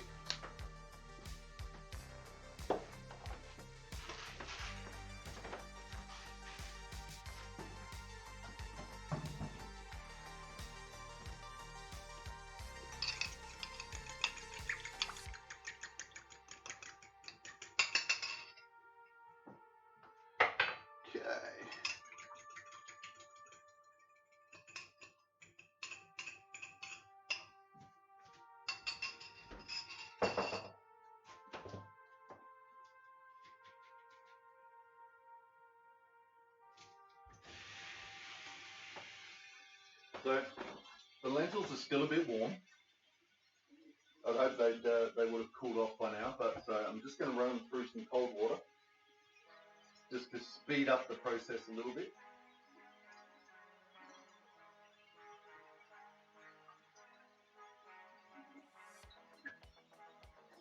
Probably should have done it at the start, but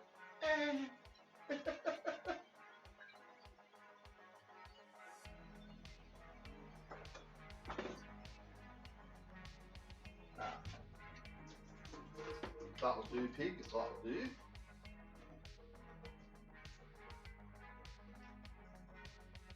Drain.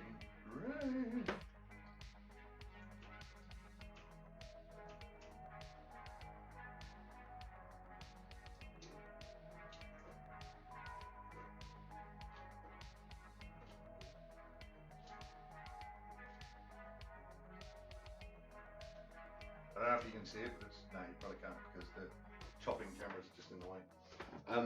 It was just kept a little bit more water, just kept coming out and coming out and coming out. Right, so now we've got all the ingredients in. We give this a little bit of a stir, and we have a salad. Now you'll notice I'm being a bit gentle. Ooh, it's a horrible sound. Right, you'll notice I'm being a bit gentle at this point, and that's because the lentils are reasonably soft. So I don't want to go really fast and just crush them all. I want to go nice and easy, nice and slow, and just mix it in. Get a good coating of everything on everything.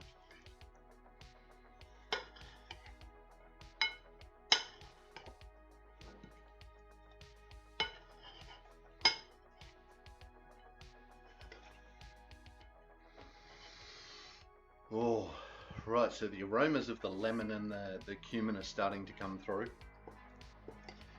as I'm mixing them in. And oh.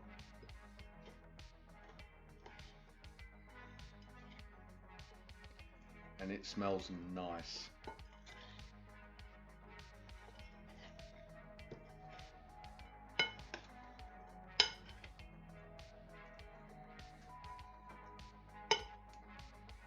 Alright, so now we just clean up the edges a bit.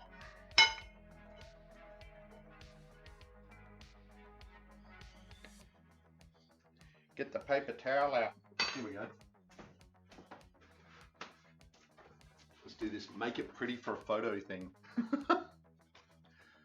Smell-o-vision, right? Soon with smell-o-vision. Alright, let's just clean up the edges of the plate.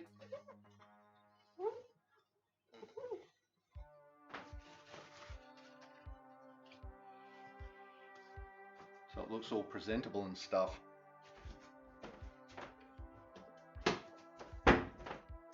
Alright, and there we have a colourful, there we go. Then we have a colourful lentil salad. Sorry, I'm going to be eating a bit of it in a sec. But first, I'm having an idea. Alright. No, no, don't want that, don't want that, don't want that, do want that. That one. Alright. And here we do, we take actually, let's get that out of the way. There we go.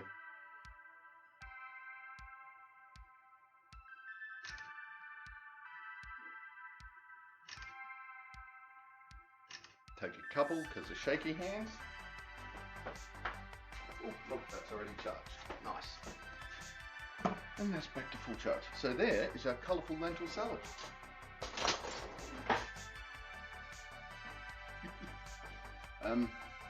Probably shouldn't just keep mumming out of that. So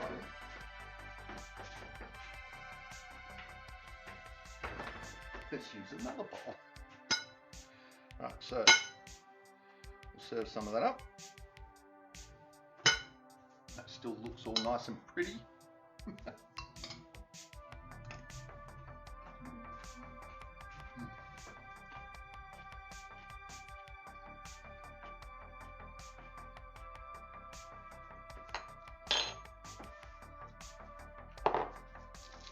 Just going to put a tiny bit more salt on it for me.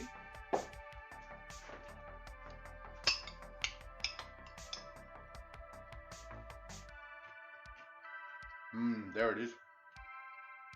Nice.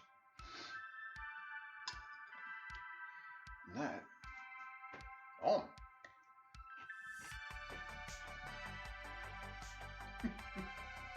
So, really is quite nice.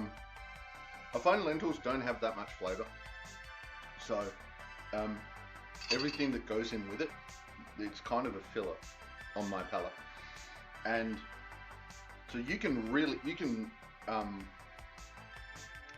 put in pretty much whatever you want, and nothing about the lentils will overpower it. You can put in, like, I could probably put another lot of that, another lemon and a heap more olive oil in, mix that in, give that sort of stronger cut if I really wanted to. I don't mind. For me, a little bit more salt, perfect.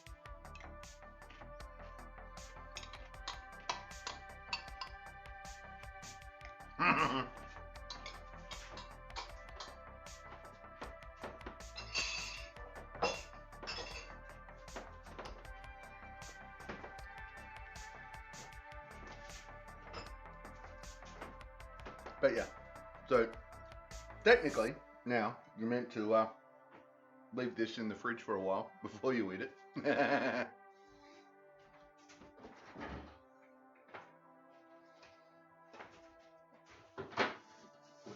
Which now I've got to make room in the fridge.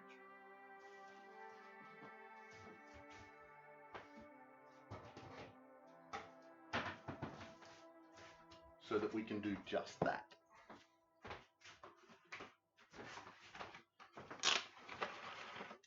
I've got so much food. Come on. Wow, one of the tabs is out. Right. For those who don't know, there are little built-in tabs in these things. Press them in and it helps keep the roll in there.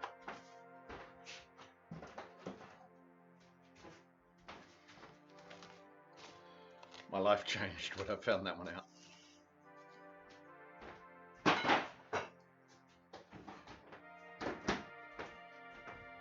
Okay, so there's the salad. So the idea being the photo. Alright, so the idea is take a photo of the finished, and then that goes up when I start putting recipes up in Discord. That's the idea.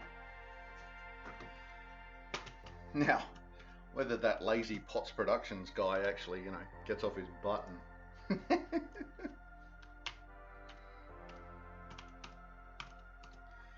who knows? Oh, I have one. Nice.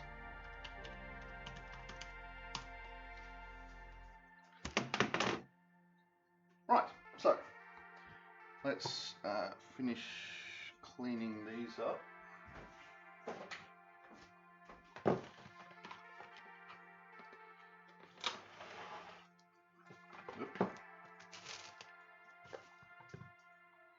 I'll use them for something later.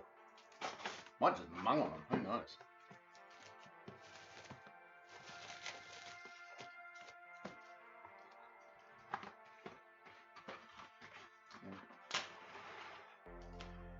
Fruit and veg used as random snackage during the day. It's a weird concept, I know. For so very long I thought that's what meat was for. Still do a little bit.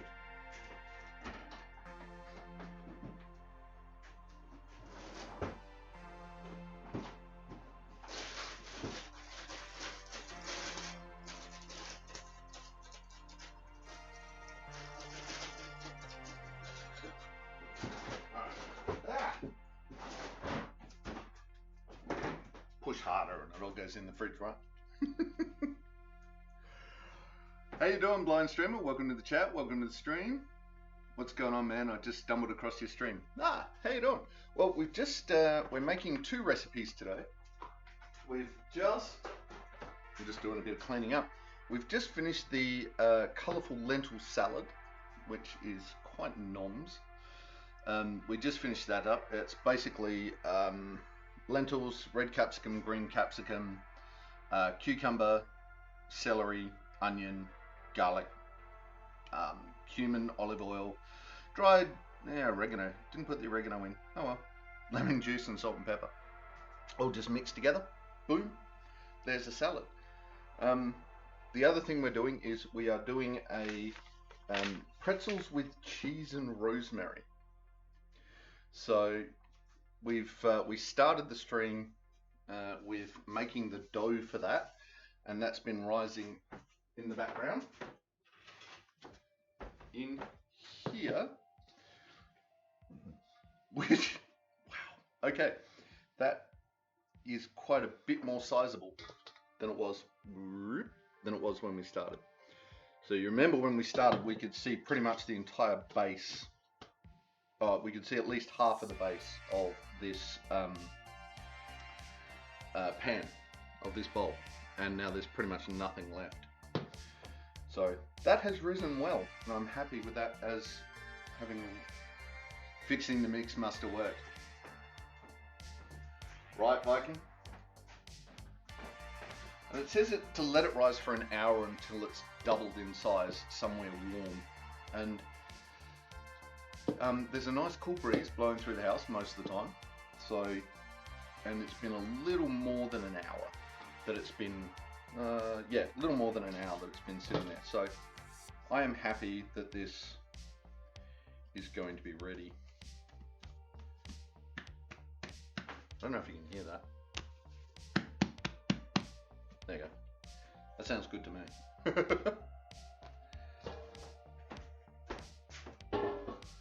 Right, now that's what these are. These are the pre-prepped next bits. We have some mozzarella and parmesan for the filling. We have an egg wash to go over the top, and we have a parmesan, pepper, rosemary, and bits for sprinkling over when they're ready. So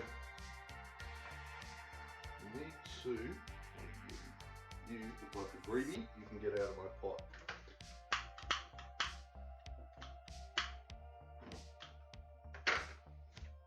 Alright, we need to bring that to the boil eventually.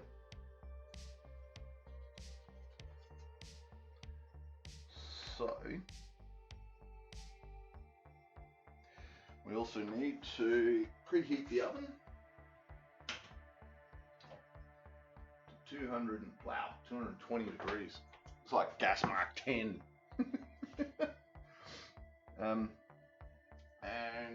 put down some baking paper. Whoops, there goes my tea towel.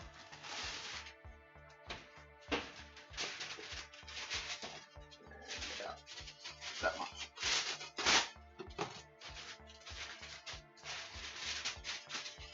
Al, come here. Whoops. Baking paper.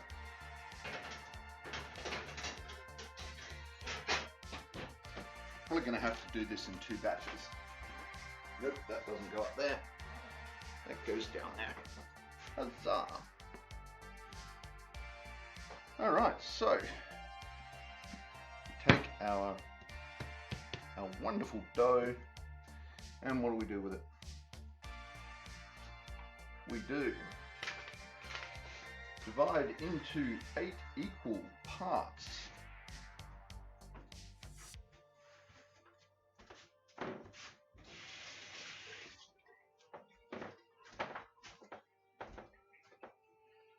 So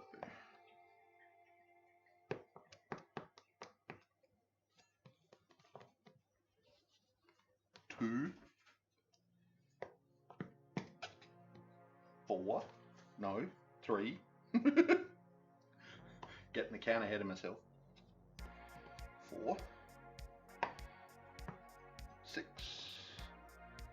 no, 5, 6, 7, 8. There we go. Divide it into bits.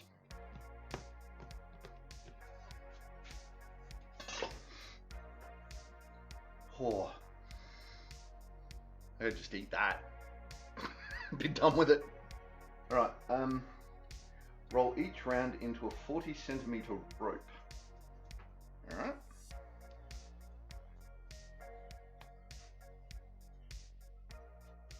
Let's try and get this at least a little bit even. Alright, what do we got? No, I want to get that wiped down just to make sure. We'll move these off to the side.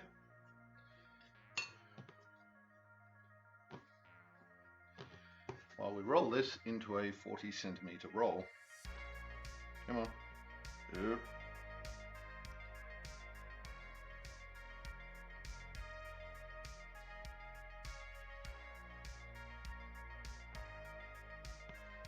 Damn, this is stretchy.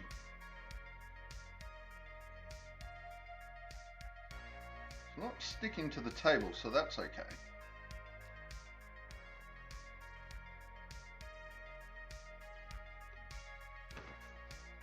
Oh, it's more like 30 centimeters.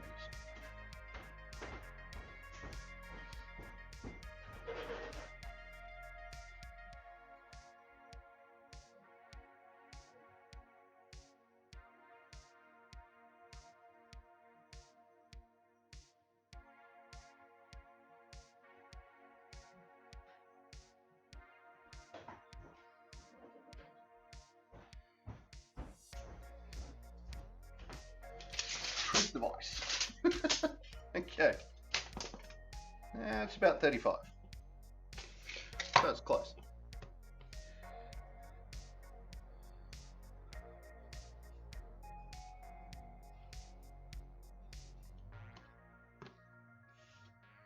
All right. There we go. 40 centimeters.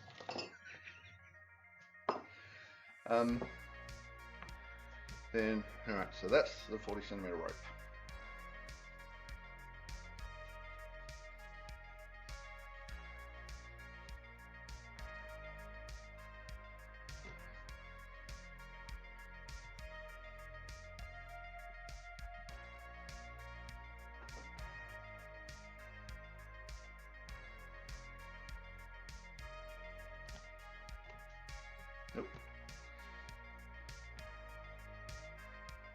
God, it smells good. All right, 40 centimeter rope. I know, let's just set up the tape measure.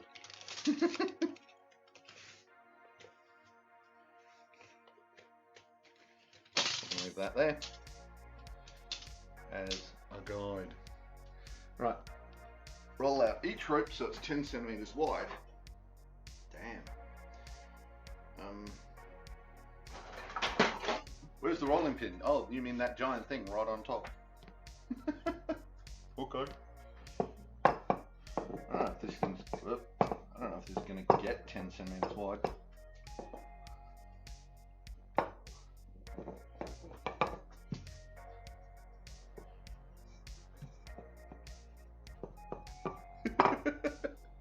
Well, that's a shape. We'll call that a shape. Alright, maybe not.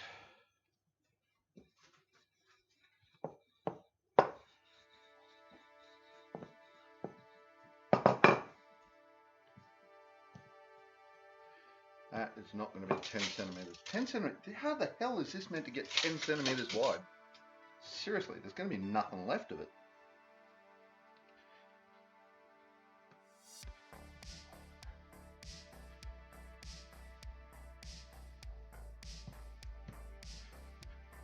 Alright. Now, can I pick it up? Yes. Alright, so it's not stuck to the table. That's a good thing.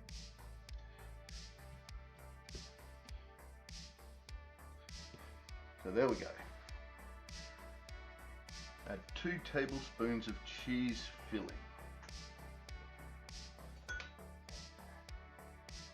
Alright.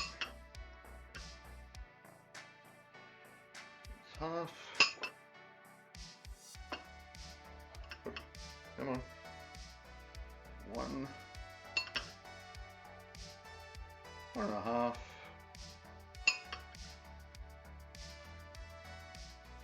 And 2.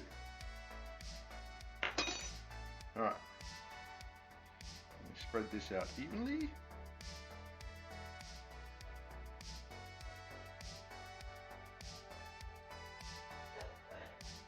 That looks even, right?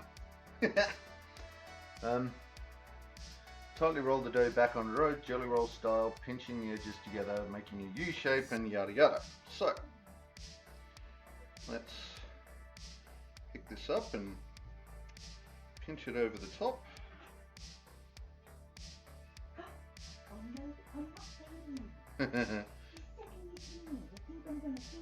Bean wants food. Who knew?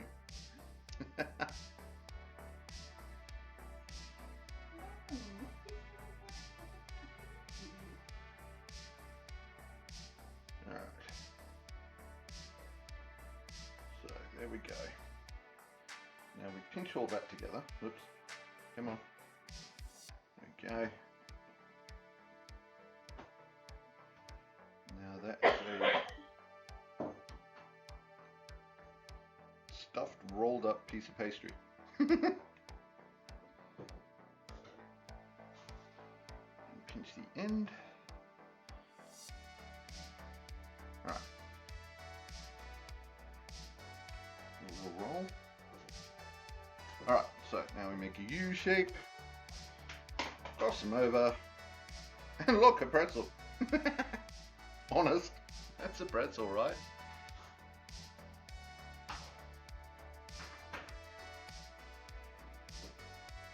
Actually, there's some of that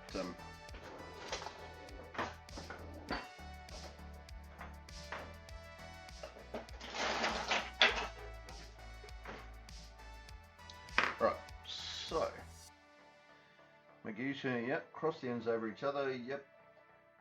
Okay. So once that's done, once this is proper boiling, we'll start putting them in there and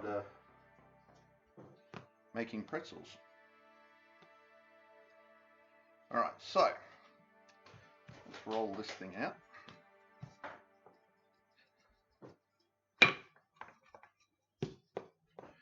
And we'll start again.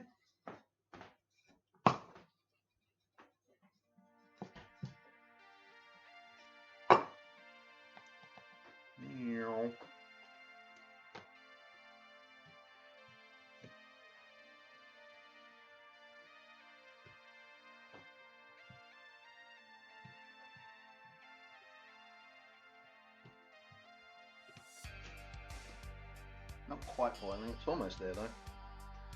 Alright, so 2 tablespoons, 2 tablespoons, 4 halves.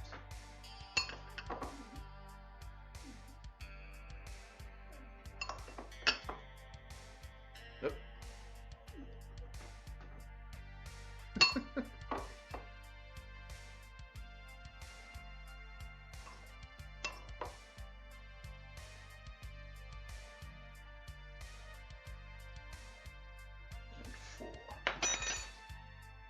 So it looks like I'll probably get 6 into that baking tray.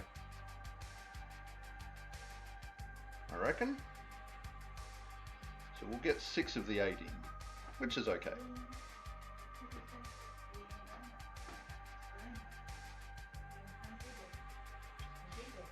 Bean is always hungry.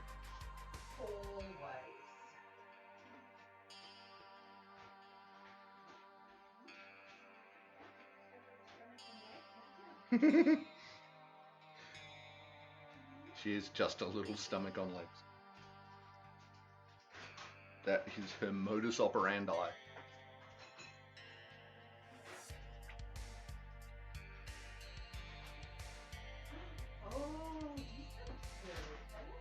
Oh, Issa's coming out for more food now too. Sheesh, they're all going for it.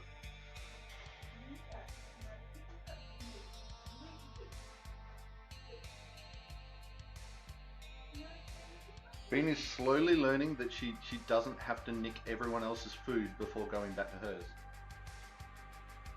Note the use of the word slowly in that sentence.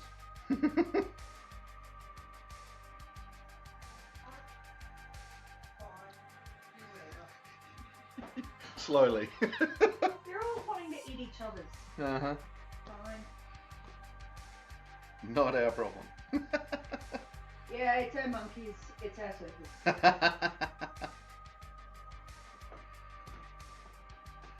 Alright. Use that down on the end there. Pretzel number 2. Look, they do look like pretzels.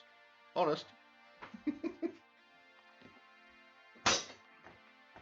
gonna get something out of the thingy. What do you need? Berries. Oh, okay.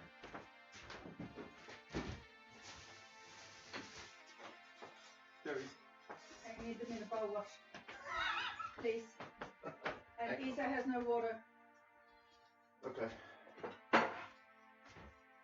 All of them? Oh yes.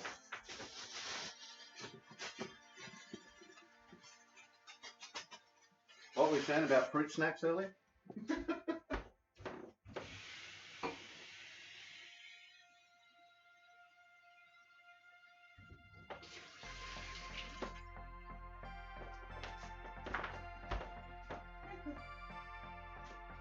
That is almost at the boil, so that's good. Okay, so yeah, what are you doing down here, Zig?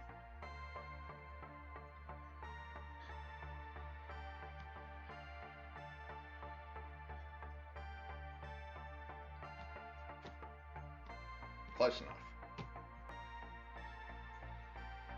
Maybe.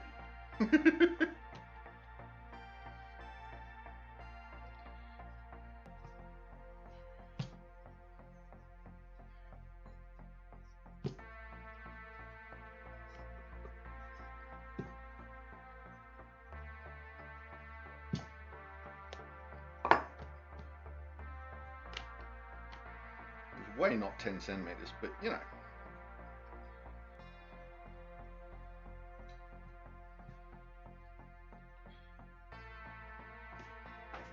Oh, and that's the oven's just tipped over to 200 degrees. Nice.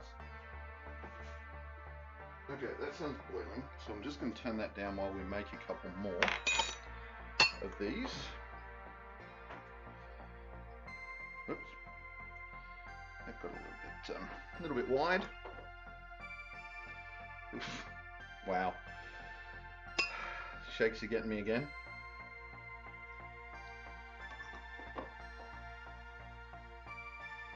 Yeah, Yeah, the amount of filling we've made looks like we'll make sort of half.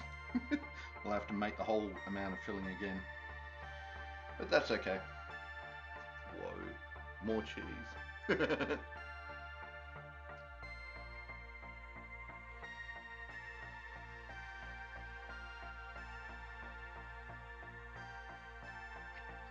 It's alright, I have never made anything like this before, just for the record. So if there's people out there wincing at how I'm doing this, this is why. This is not on my list of repertoires.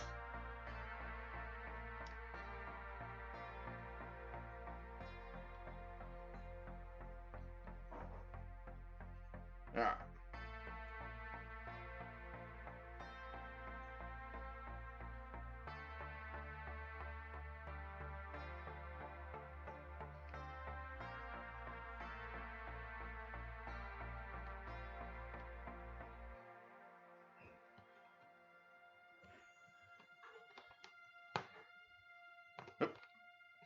Actually, let's just do a little that. See what that does. Not a lot, but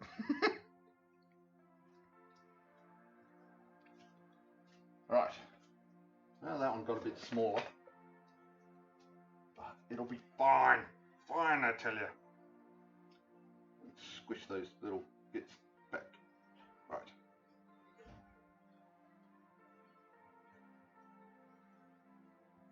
Alright.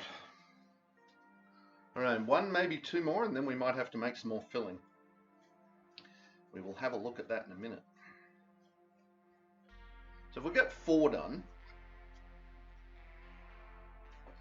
with the amount of filling we've got left, and then I can make the other 4 while these 4 are in the oven.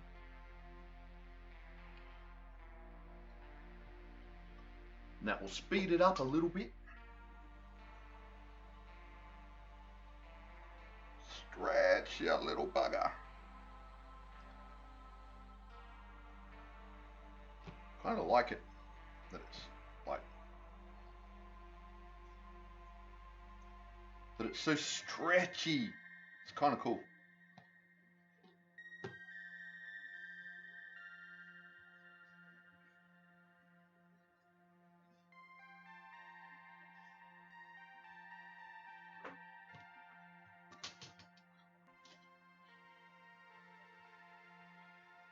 One of these days I'm just gonna it's gonna go everywhere. If we run out of music again. No, it's just been quiet. Probably shouldn't turn it up too much. I should probably just turn it up so I can hear it. There we go. I was keeping it a little bit softer because the house was still asleep.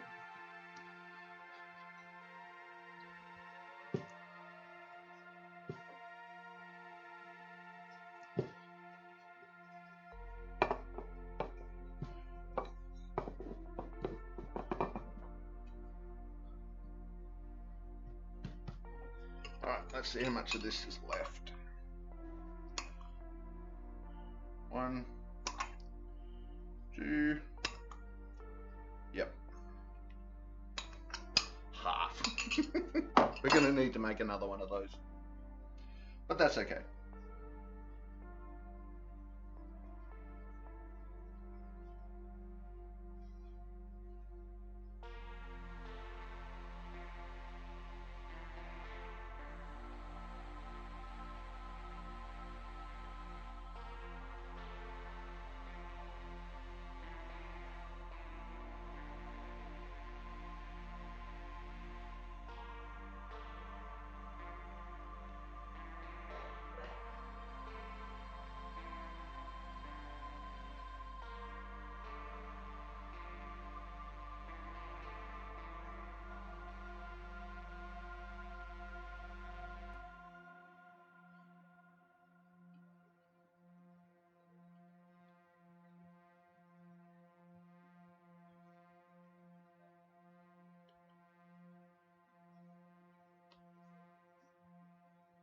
Alrighty.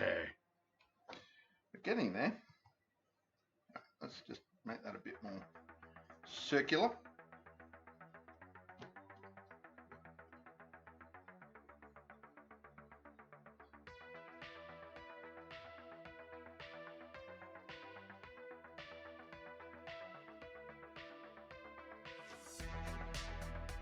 Whoa, that's going. Look at that. Surprise.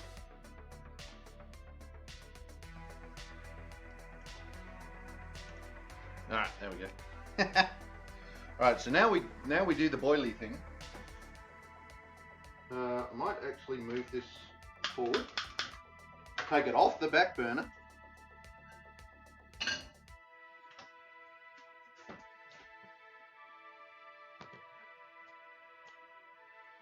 Right, so we're going to boil these for 30 seconds each.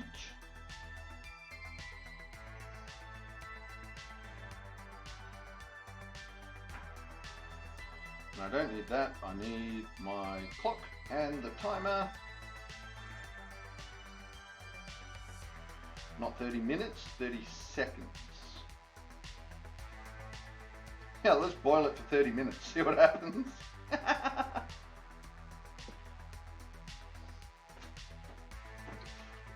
Alright.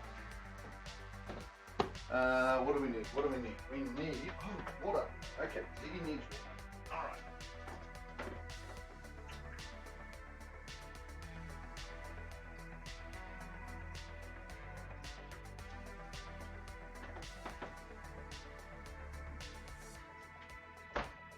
Kitties were out of water. Bad kitty daddy. Bad. Alright. Now we need that spoon going. That. Now what do we actually do for 1 cup of mozzarella and 1/4 cup of parmesan? Alright, so we'll be doing that again.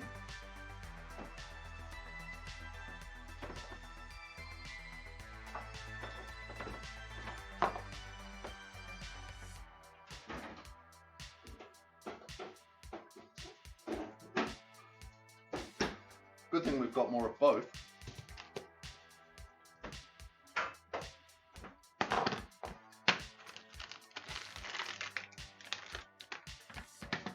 Ooh, not that one.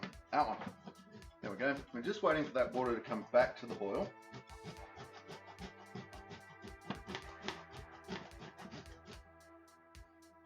That's about 1/4 of a cup, right?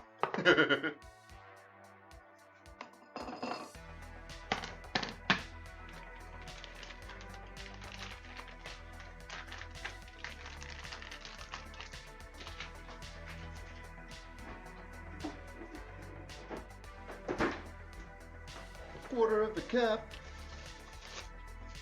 Then we'll throw some more mozzarella in. It says what? Whole cup? Yep. So more. Just more.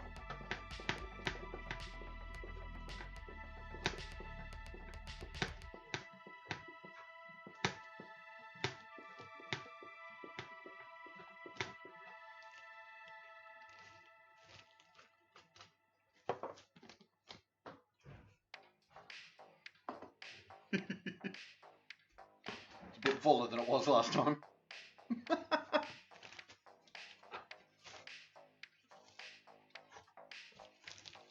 Oops.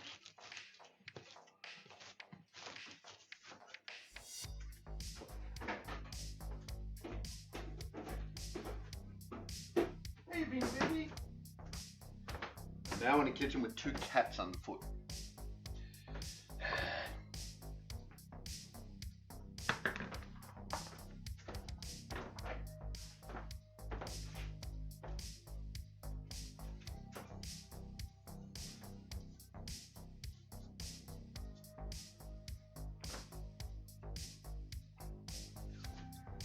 Because I hate having to eat more cheese. It's an absolute imposition, I tell you.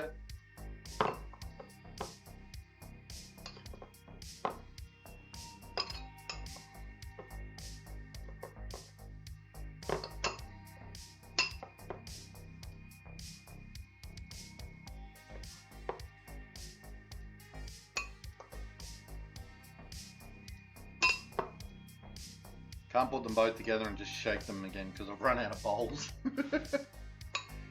Nope, there we go. Bean got too close to Ziggy. Now Ziggy's hissing at Bean.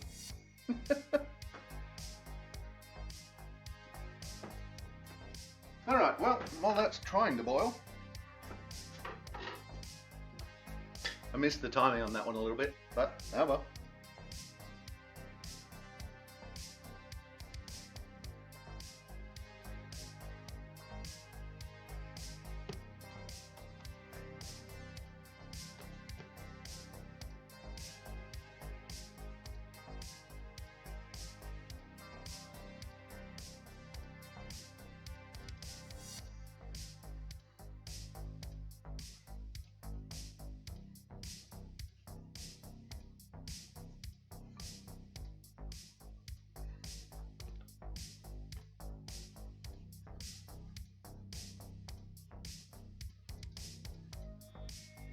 Really doesn't like stretching out much, but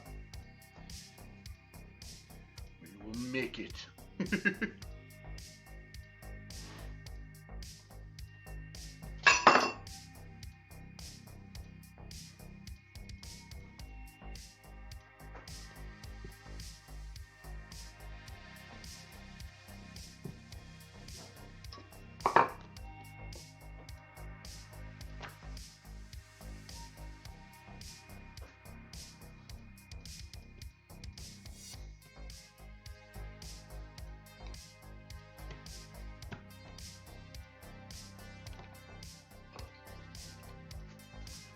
Oh yeah, bugger.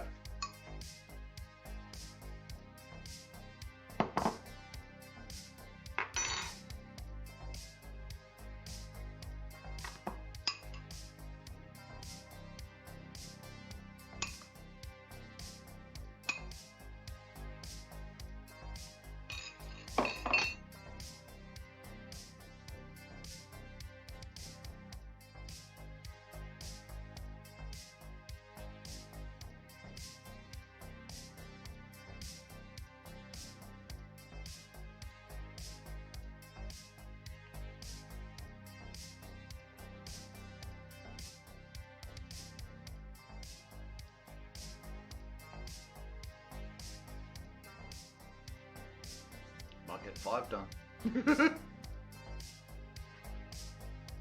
Don't believe that's taking so long to come back to the boil. That's really weird.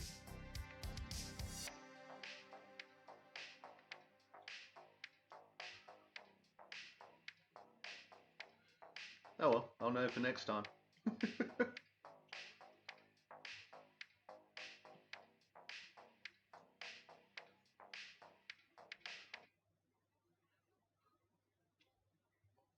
Ooh.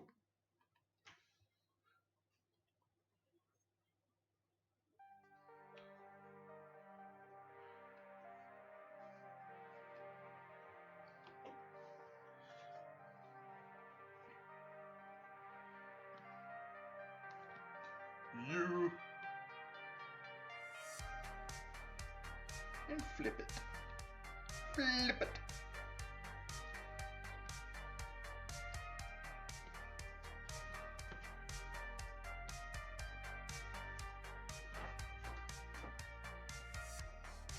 Oh yeah.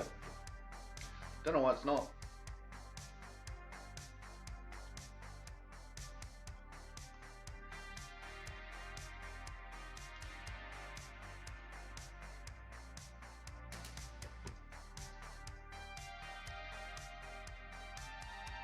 Whoa, okay.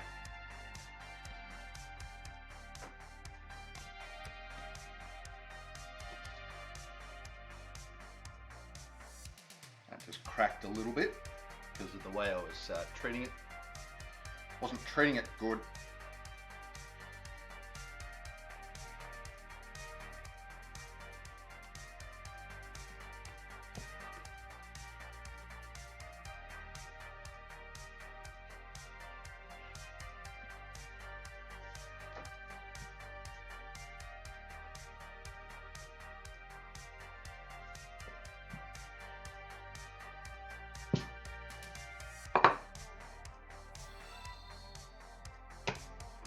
Hey, thank you for the follow. Doing the happy dance, doing the happy dance, doing the happy dance, doing the happy dance. Thank you for the follow, blind streamer.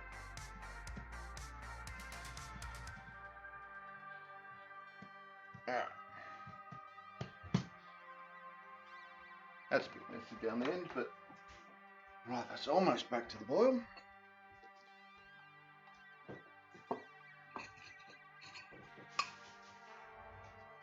Oop, maybe a bit less. Sorry. Charming. I forgot I could be heard. Lovely.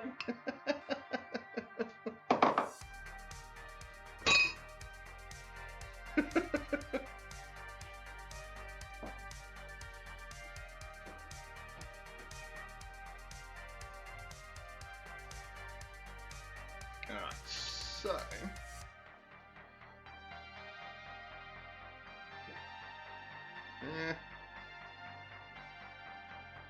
it's almost boiling.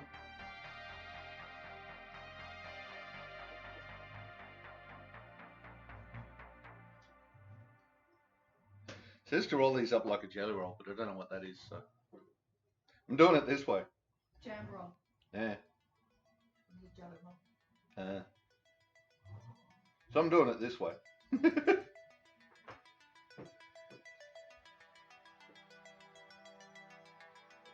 Did you use the little garlic? The little soft neck variety? Yeah. Not the hard neck big purple? No, I used there's no garlic in this. There's garlic in the salad. Yeah. Yeah, but you did, obviously you didn't use the big purple No. hard neck. No. Yeah, well, totally different category. Yeah, yeah. What are you doing? Oh, you little. Uh-oh.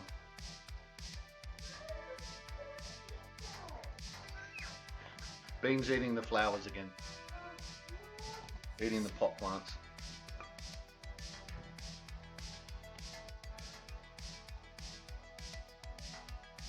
She is a terror in that respect. If it's food, she eats it. If it's not, she eats it.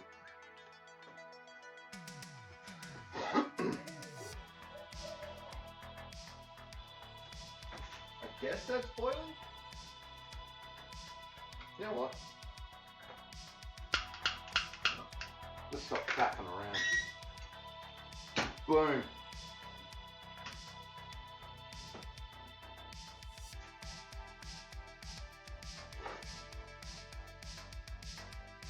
Throwing it on the big burner. And we're going for it. Just going for it.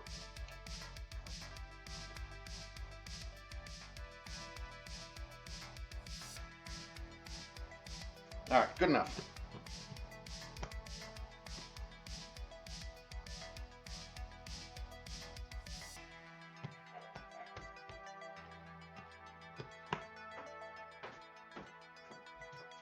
So, get the stopwatch on. And here we go. Right in and start. Whoa.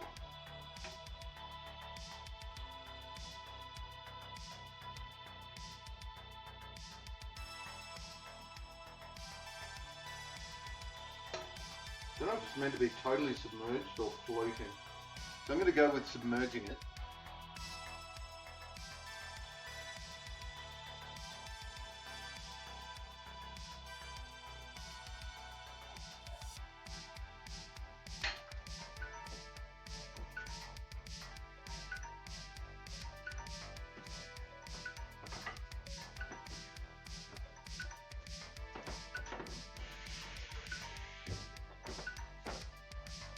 Yes, we know. We're going to restart you in just a moment. Oh, crap. Ka-dink-ka-dunk.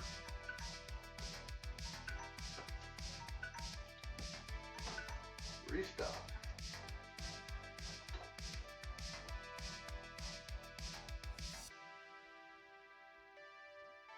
We'll see if we can do the next one a bit faster.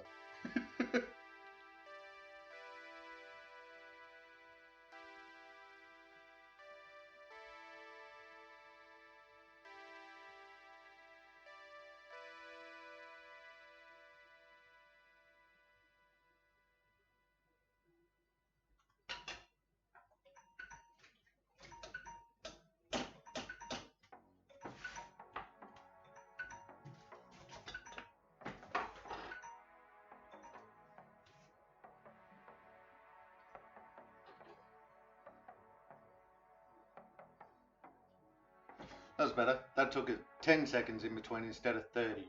So, you know, I'll take that. So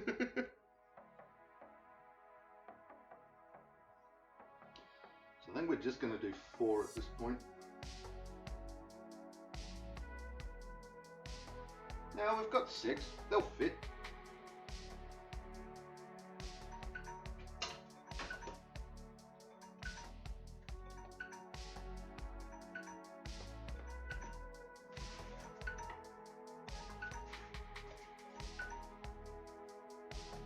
That was a bit longer. That one was 12.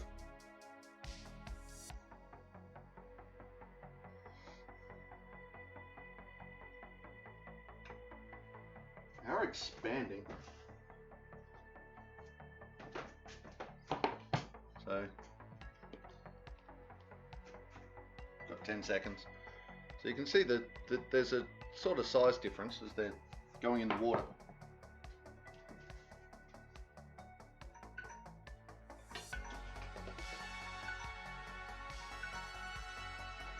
Oh, that one went nuts. Look at it. It's huge. All right.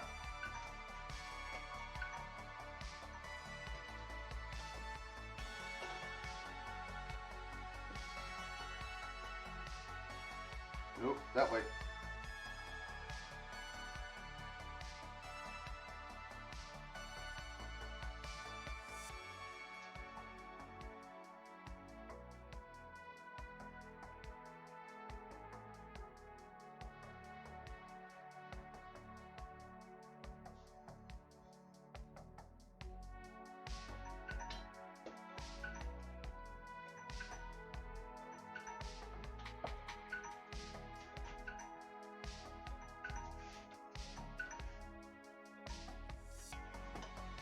Ten seconds on that one.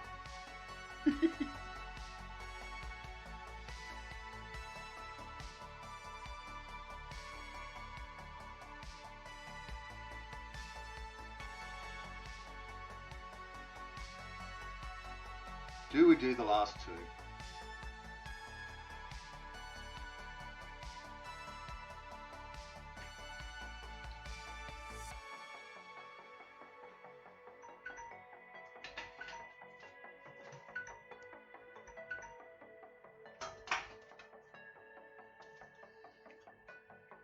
I don't think there's going to be enough room, to be honest.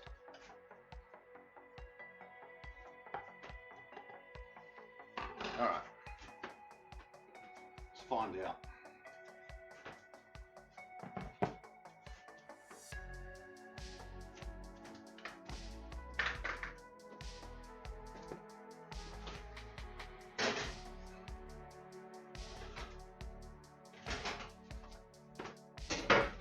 Whew, that baking paper is fried. So let's not do that. Learning curve.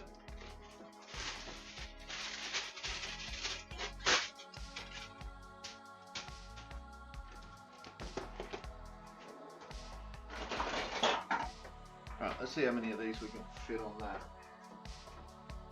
tray. Hot things are hot. Mm.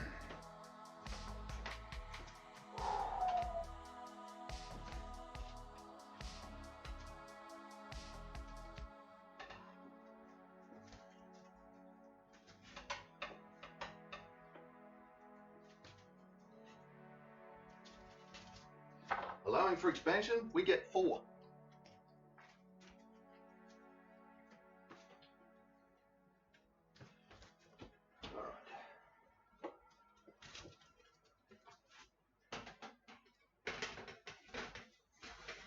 Ah, damn it. Forgot the egg wash. All right. Forgot the egg wash.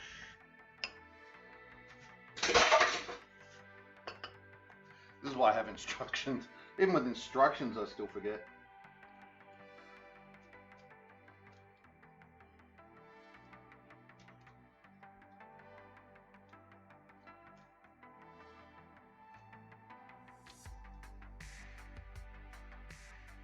I mean, we can afford to be generous with this.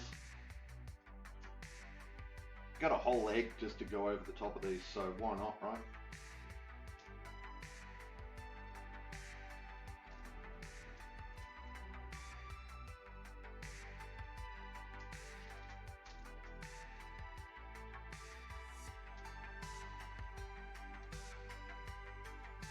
Hopefully at least some of this is still in picture.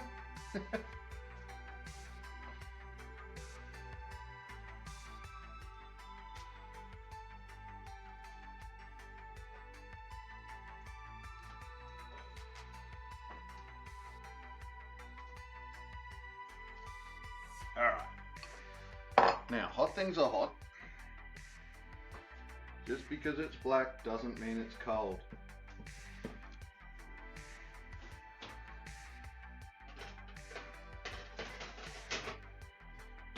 He says the oath. Alright, leave that over there. Now we're going to make these two. Hopefully before they dry out too much. They are starting to dry out on me, so.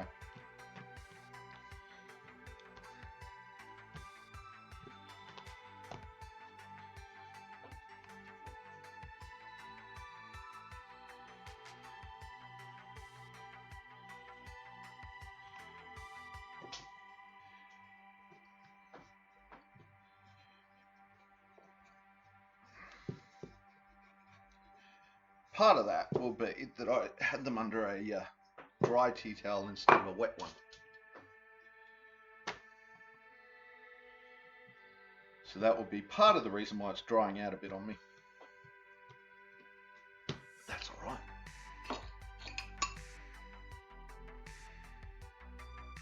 Oh crap. So, timer. Let's do it on here. Let's do 20-minute time. Let's do timer.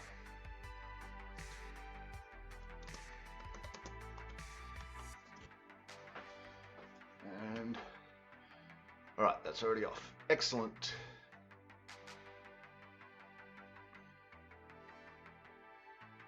All right. So when that goes off, the first batch will be ready. 2, 3. Oh, let's put a bit more. Yeah, there we go. Might have been being a bit generous, but you know, we can always make more cheese filling.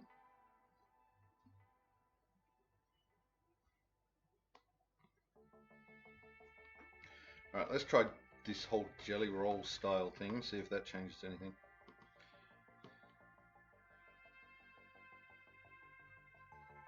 Now that I know what it is.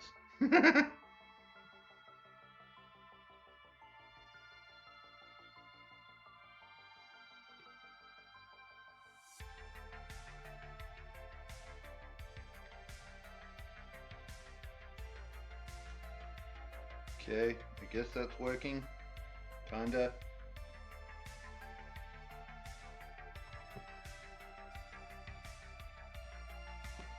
Okay.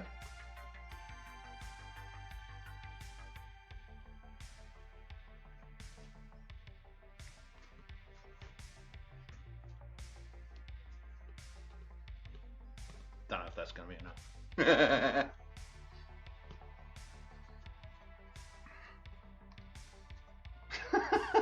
Bean has a face full of cobwebs, so God's only knows where she has been.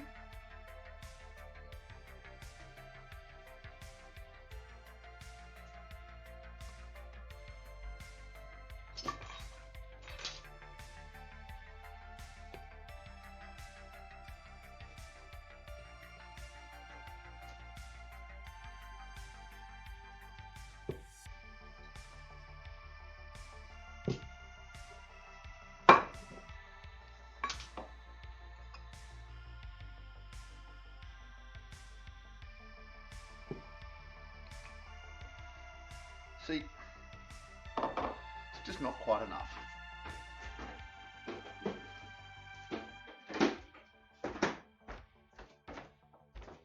I'm going to put a couple more scraps.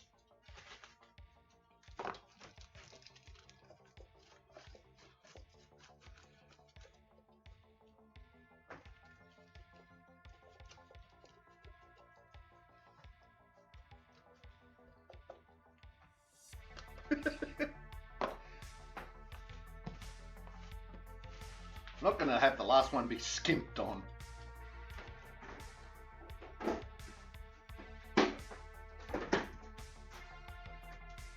If anything, the last one should be too packed. Too jam-packed.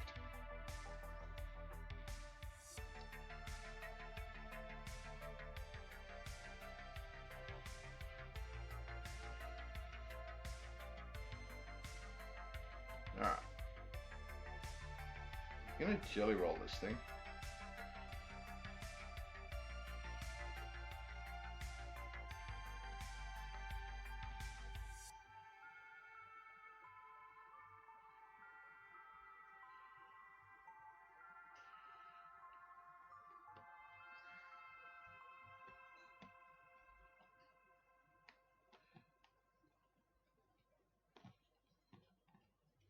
Ah! Crap.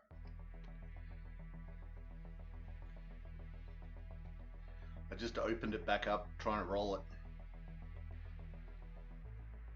Ooh, nice catch, Double. Got that Teddy Sura. Nice. Alright.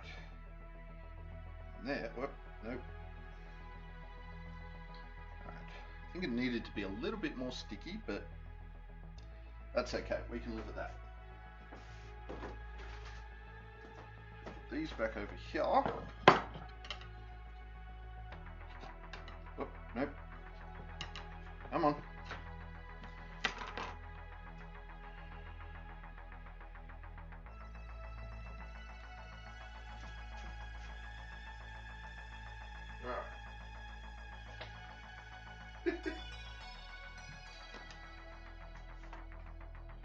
That's the wrong one. That's the right one. There we go.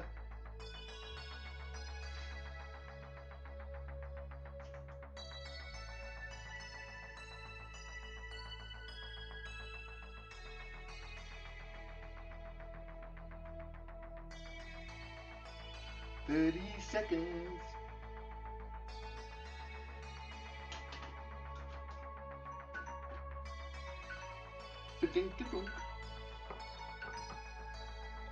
Alright, they look prettier. Fine. See if I care.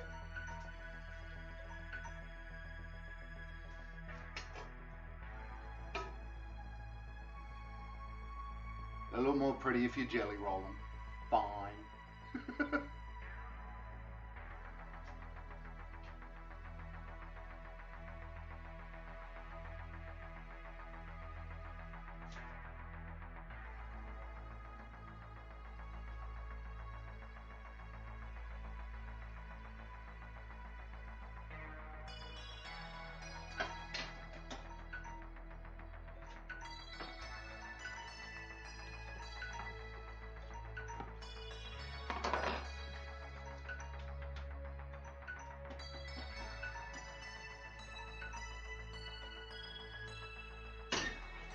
Right, and that's the end of that water. Right, so you can see the difference. My original way, jelly roll way. There might be a bit of steam on the camera there. Can we get on that cam? Kinda. But yeah, alright. Jelly roll is prettier. Fine.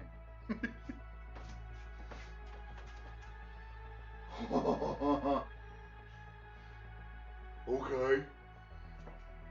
They're looking good. Alright, they've got about 12 and a bit minutes left. So, I think that means that it's time for me to go crack a ginger beer. Or dry ginger ale.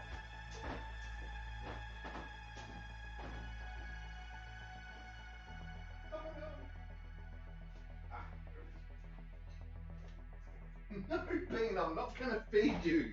Silly cat. Alright.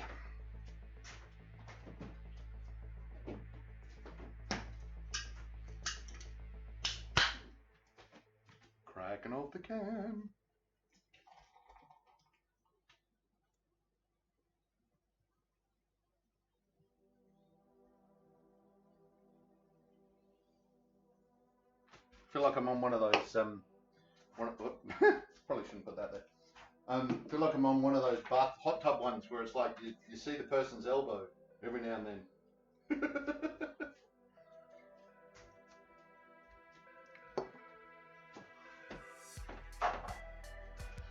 Yeah, I promised Upright at one time, lunacy. I promised Upright that I would do a hot tub stream if I ever got to 1,000 subscribers. So I thought, well, you know, mate, I should probably see what these things are about. So I went and had a look, and there was one person, she was on there, and all you saw was her elbow occasionally. That was it. I was like, oh my god, the trash talking that was in that chat was horrible.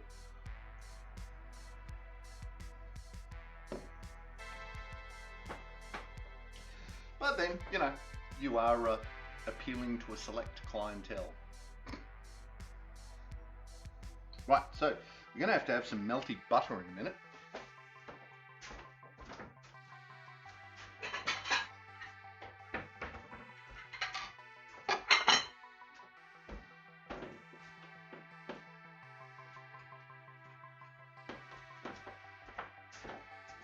So we're going to do some melty butter. You know what? We could probably just do it straight butter. Just put a light coating of butter on the top. Nah, I don't know. The recipe says melt the butter, so let's melt the butter.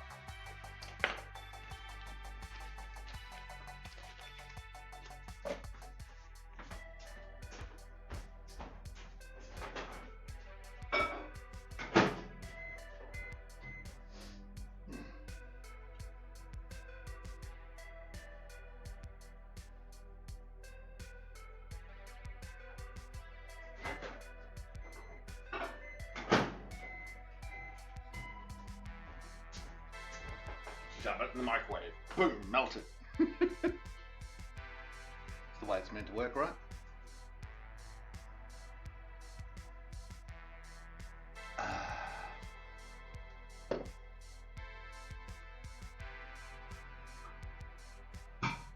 Whoop.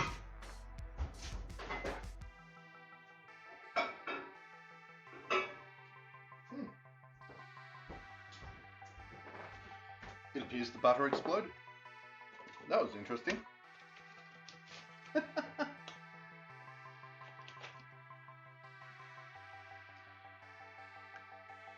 let's put some regular butter in the melty butter. See if we can make more melty butter.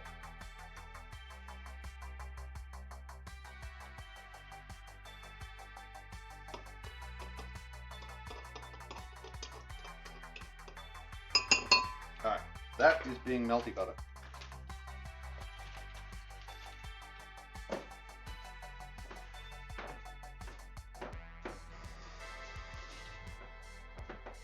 Feels like I've made a lot of dishes today, but I really haven't. It's weird. It's one of those weird feelings. Okay, how much longer have we got? Wow, okay, we've still got a fair bit of time on.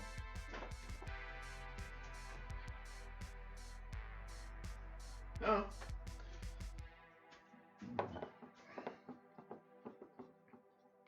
They're starting to look very golden. I don't know.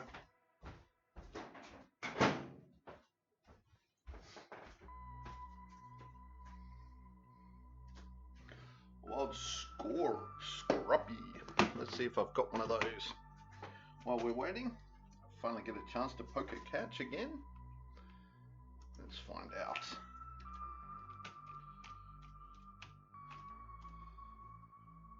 Oh, I do have one. Nice.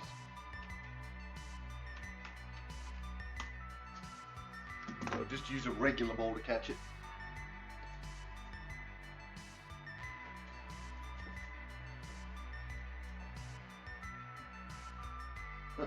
One of them's just leaked a little bit of cheese and it's just like bubbling on the outside and it's like, oh my god.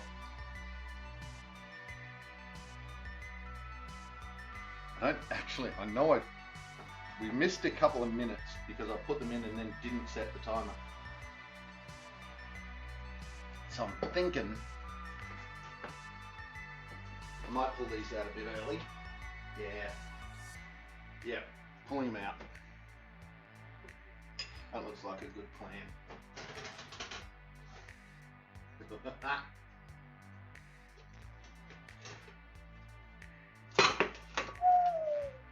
Look at that. All right.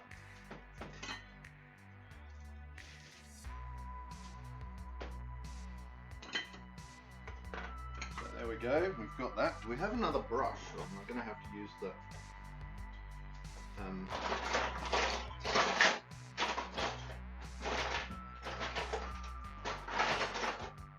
Oof. That's an oldie. No, that doesn't feel right. So we're not using that one. Going to use the egg wash brush.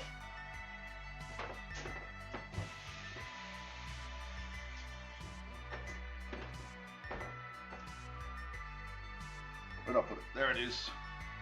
I'm going to go serve this one, and then we're going to have a taste of the next one.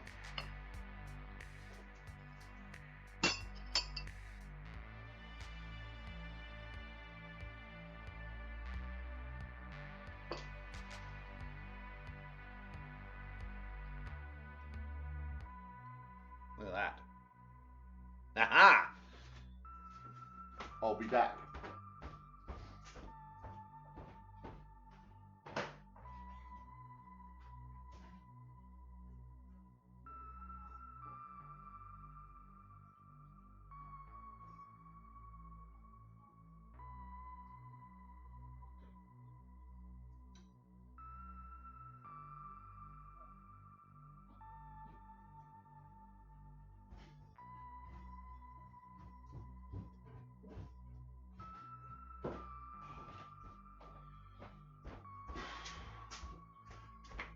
We're back.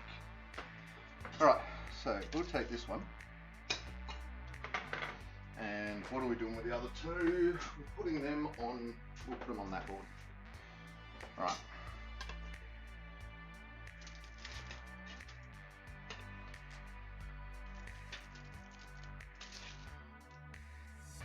It didn't expand much further past where they were after the boil, which is nice. So there we go. Probably take a picture of one of those, one of the rolled ones. Egg wash. Alright, so first, oh no, damn it. Starting to cook the egg wash. Oh, sorry. Oh no, that's butter, that's fine. Doing all the backwards things. Alright, so that's butter. And then we put some of this topping on it. There we go. Then we egg wash these. While licking our fingers generously.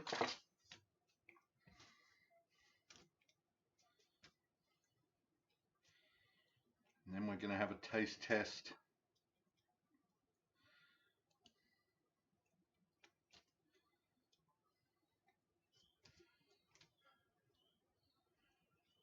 Of their finished product. Once it's, cooled down a bit, because it's been in a 220-degree oven, so yeah.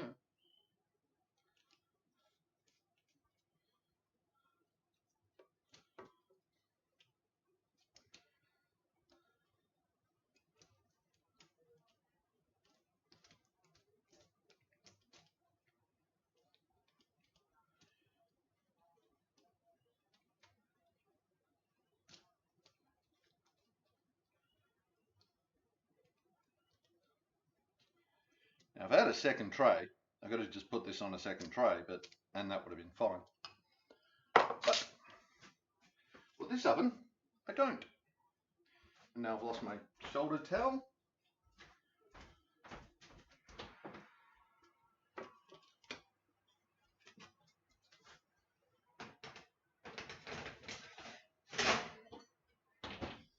Right, now we remember to set 20 minutes.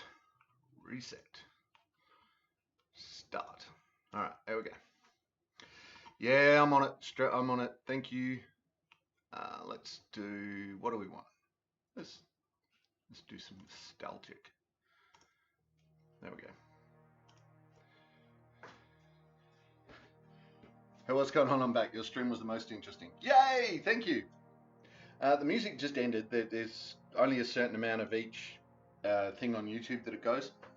And we're doing some of the more nostalgic stuff, so... Oh, look at that. Look at that. That is looking good. You know what? I might just take a photo of that. Let's take a photo of that. I can always get more photos later of the other ones if I think they look better.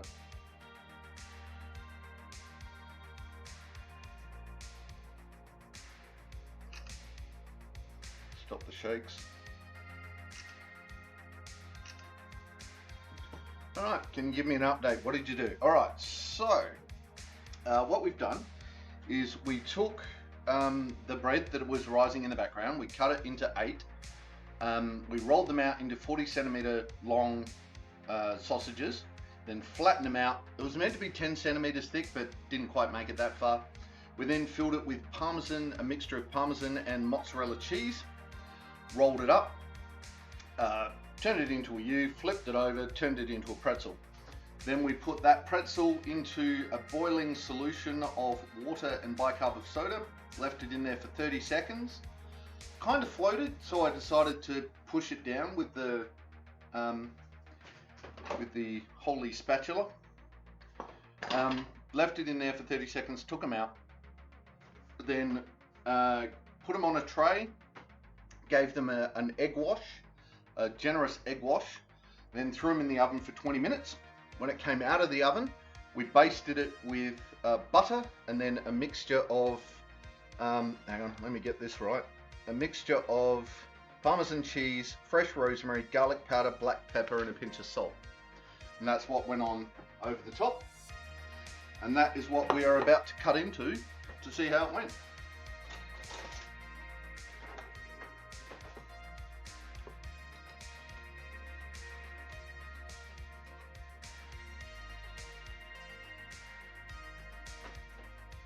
Alright. So mostly dough at the moment. Okay. So that's got a really almost crunchy outer texture with a really light and fluffy inside.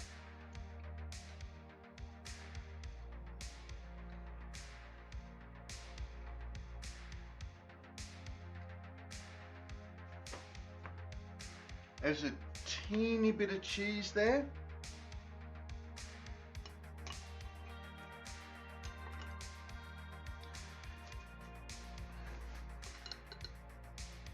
So you can see I'm starting to get, it's upside down, starting to get into that cheesy bit. There's a little bit of cheesy filling there.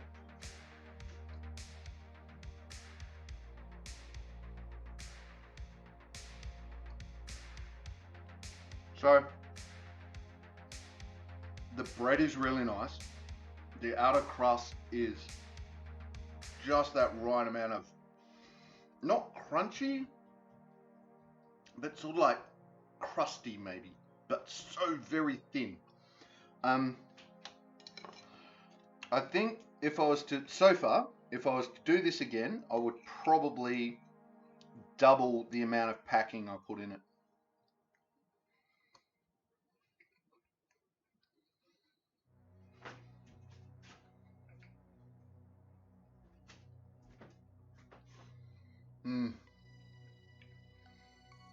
So that's what we've done. And I mean, you're noticing I'm not stopping. But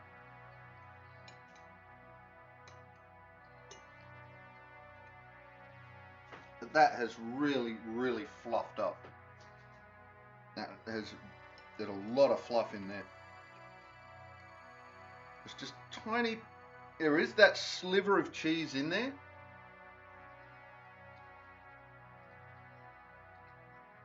Oh, there it is.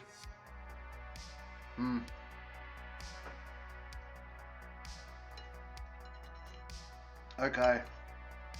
All right. Now, I just got a really good mouthful of cheese with that bit.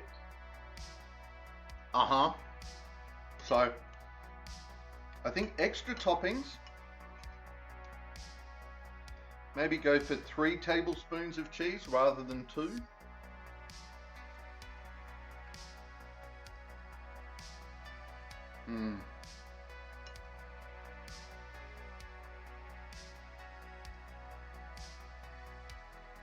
So I was a little over generous with that topping in places on this. It's cooking me a little bit because of the pepper, and I'm not really used to a lot of pepper. Oh, there we go. All right, so that bit, can we get it in there? Can we get it focused? Sorry for the shakes. See if we can get it to focus.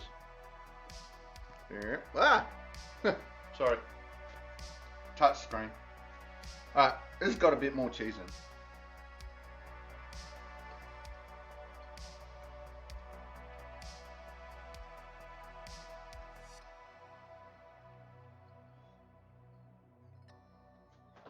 Right. So, yeah. Definitely up the cheese ante.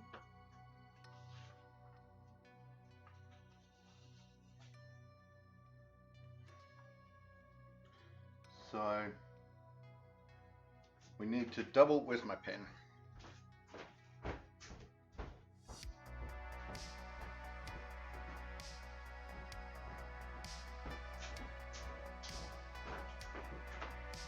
So, notes, who knew I took notes?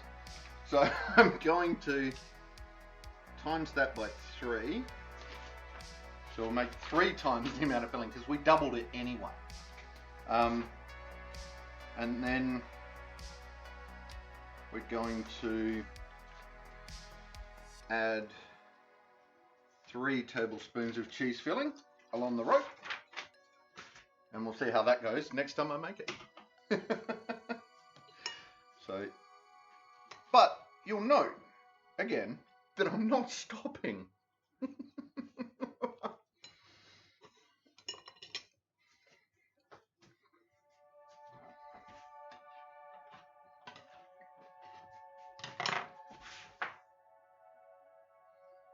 Alright, they're looking good.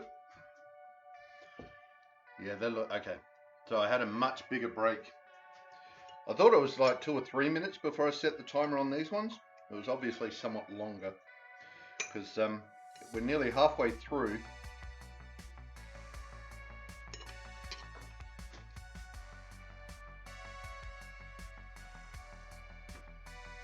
Big cheese mouthful. We're nearly halfway through the time and they're not looking glow in the dark yet, so I'm happy with that. Alright, do I have a bedlam? Let's find out.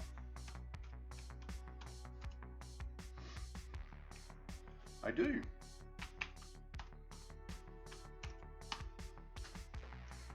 Om nom nom. It is om nom nom. It is definitely om nom nom.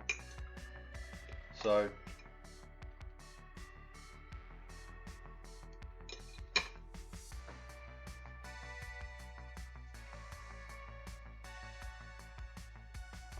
I always, when I do recipes, I start with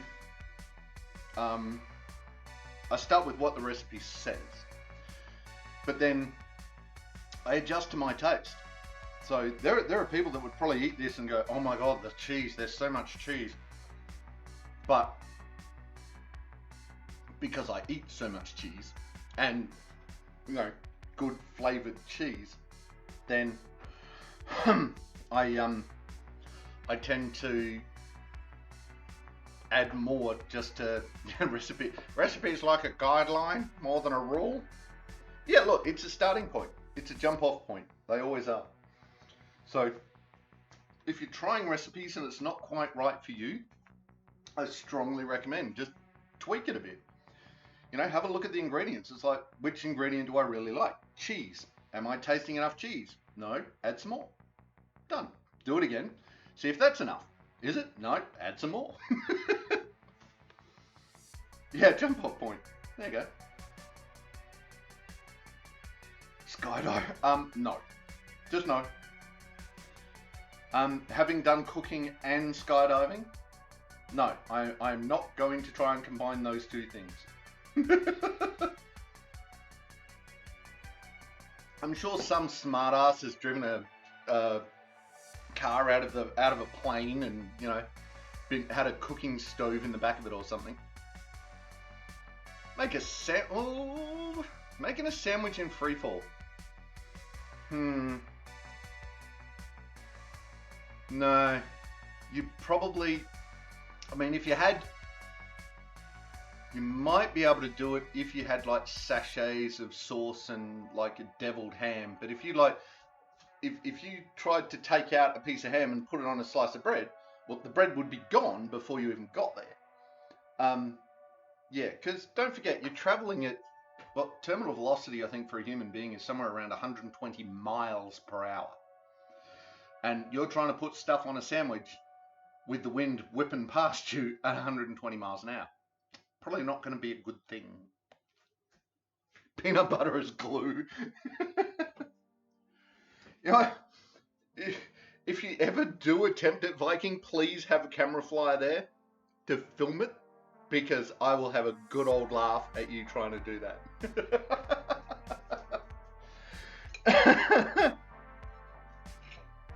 Oh.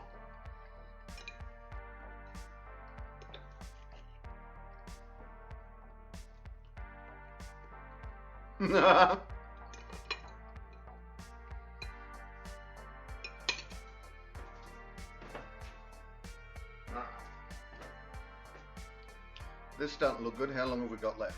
Alright, still got 7.5 minutes. But that's okay. I've got the oven set to fan bake. So I may be able to drop the temperature a little bit if it's on fan bake. Because these got golden outside real quick.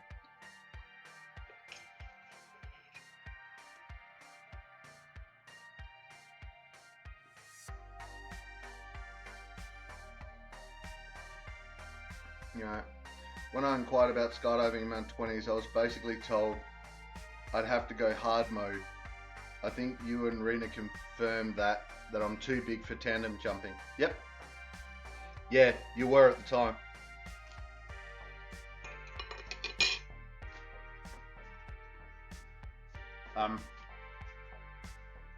But tandem versus accelerated freefall, at least in Australia, is basically tandem. You're strapped to an instructor, and if everything goes to hell, you know, the instructor just takes the toggles and flies you to the ground. Unless the jump trainer is the size of the mountain, or, you know, size of me, and even then it'd be dodge. But the thing is, on the way down in a tandem, if someone your size starts kicking and screaming, then you have the full control surface. You are the control surface, and all the instructor gets is their arms and legs. Whereas in doing an accelerated freefall, you've got an instructor on either side of you holding onto your leg strap and your shoulder strap. Whee! And so if at all, they can balance you out, and they've got literally twice as much control surface as you have, so they can pull you out of anything you're going to do that's too stupid, and they pull the ripcord for you, so that part is safe. Thing is that once you're under canopy, you're under canopy. You're doing the steering, you're doing the things. So, you know, worst case, you might have a bit of a bumpy landing. You know, not too bad. But yeah. Yeah, noob mode, intro mode, then you do it yourself. Yeah. So, but yeah, accelerated freefall is not straight out of the plane on your own. You've got an instructor on either side of you. They hold you flat. Yeah, that's fine. That's also a day's worth of learning. Like you do the Saturday, you do a whole day just sitting in the classroom going, this is how it works, this is what you're doing, this is how it all goes. I think you might do it with a what's called a TAF, a tandem accelerated freefall, which is your first couple of lessons. But just a tandem, nah, just get in the rig and go. So yeah, learn to freefall. It's fun.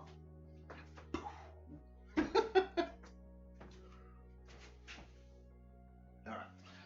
I think I've got that up a little high because it's still got 4 minutes left. I'm going for some more, but it's empty. Alright, I'm gonna take that out. Whoop.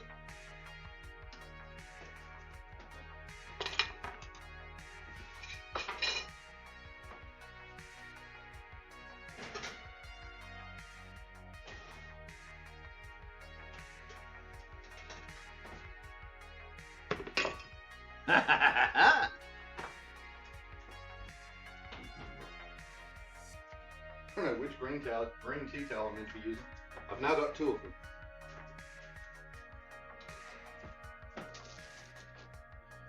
Look at that. Look at that. It's just, whew. I'm not going to touch it because ow, my pancreas.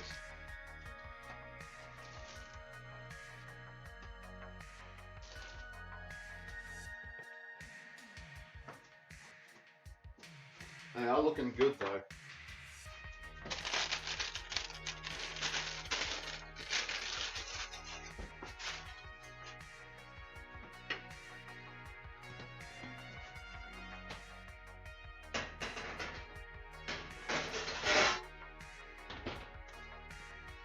Quicker!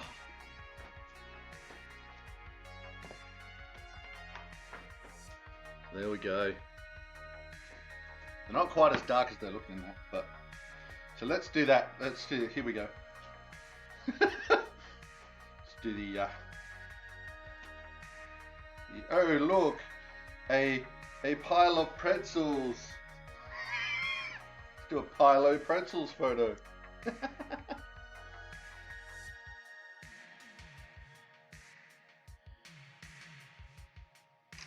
With the tasteful rolling pin in the back with the tape measure. No.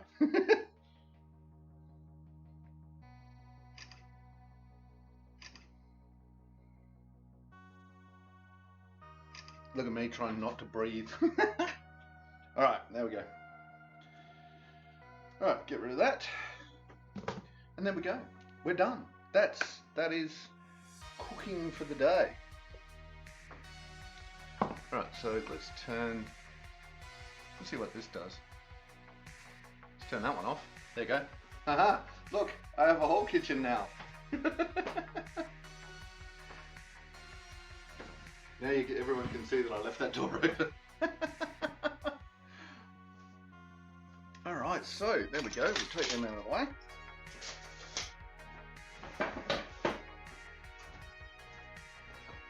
And ta-da!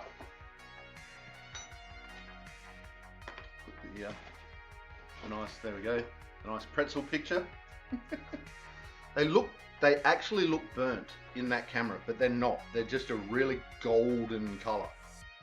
They're not black, they are actually a golden color. I wonder if it changes if I put it in this one. Oh no, we've turned that one off. Right, does it change if I put it up here? Yeah, see, there you go. You can tell it's that glazed, a nice glazed dark brown. It's not actually black. I don't know why it looks black on that camera, but it does. Oh, so there we go.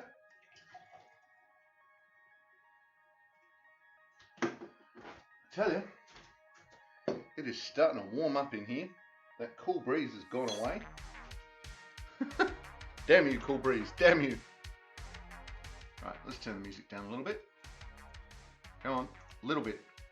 It's all your fault, Viking. I'm gonna have to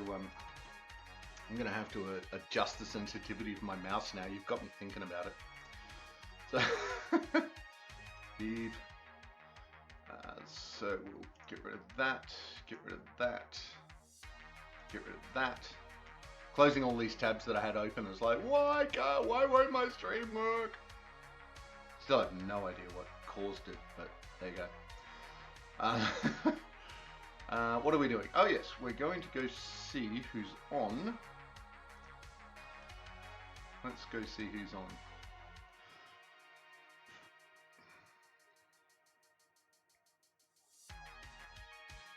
Okay, so no one particularly on today. So it looks like we're just going to end the stream. Yeah, remember, this isn't the new PC. It can't handle all the tabs.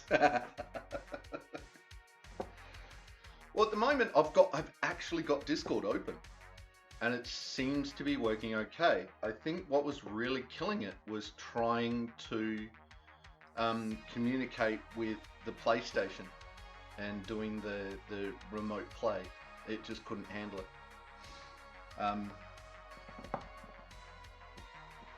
I don't know why I couldn't handle it, but it couldn't. That's really weird. Anyway, so that was our pretzels, which we can just. We have our pretzels. We have, and we made. Let's see if we can pull this out of the fridge. There we go. So we made. It's still got the cling film over it, but there it is. That is our colourful lentil salad that we made while the bread was rising, and of course the pretzels that we've just finished. So, yay! Right. Whew. Let the golden locks out. Grey as gold, right? Grey as gold. Now that we've finished cooking, we can let the hair fly everywhere in the kitchen. Sounds fine. As he eats some cheese. Yeah, that sounds right. Yeah. Viking, the Reddit post I put up yesterday of my table just hit 420 upvotes. Nice! Nice! I'm not on Reddit. I would upvote it, but I'm not on Reddit, so sorry. Yes, yes. Dry ginger ale. Yes. Certified good by Canadians and their club. Alright. So, on that note, drink responsibly. So that's our cooking stream for the day. Only took us 3.5 hours with half an hour of technical difficulties at the start. Oh my god. So, yay! I hope everyone had fun hanging out. I had fun doing it.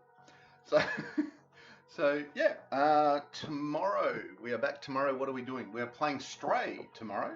We're going to be continuing with Stray. And look at that, a wild trubbish appears. So, let's see if we can get that. It's like I'm playing Issa. I'm being Issa. Oh wait, poker check first. Do I have it? Oh, I do. Nice. Right, so we're back tomorrow morning at 10 o'clock Adelaide time. If you want to know when that is, where you are, feel free to scroll down, have a look at the schedule. That will tell you in time where you are, what time I'm streaming. So Stray tomorrow. Then Tuesday we are starting a new game. We've pretty much upgraded everything we can in Farthest Frontier. So we're putting that away and we are playing, we are moving on to Civilization 6, Sid Meier's Civilization 6, which was awesomely purchased for us with all the expansions by Blithwolf. Thank you so much, Blith, that was awesome. So we'll be playing that on Tuesday. And then Wednesday is back to Warframe Wednesday for Wednesday evening. And then Thursday we're back in the kitchen. So that's the week ahead. Hopefully play as Persia. He's recommended that for the first Civ, Blitz recommended that I play, what was it? I think it was Greece with, I've got it written down. I took notes. I think it's Greece with Polectes or something. One of the heroes. So start with that. Civ rules. Well, we'll find out on Tuesday, because we'll be playing that on Tuesday. So yay!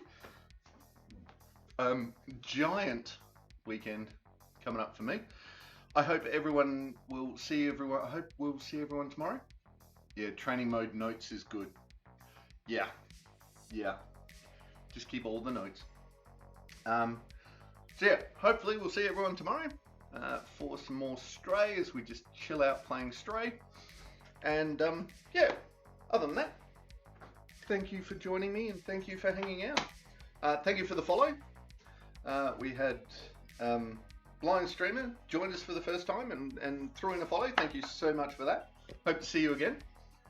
Other than that, here we go. So, ladies, gentlemen, and everyone in between, that was a stream. So, I'm going to wander off, and hopefully I will see you all tomorrow. However, until then, be good to yourselves and each other. Bye! That's it, man. Game over, man. It's game over.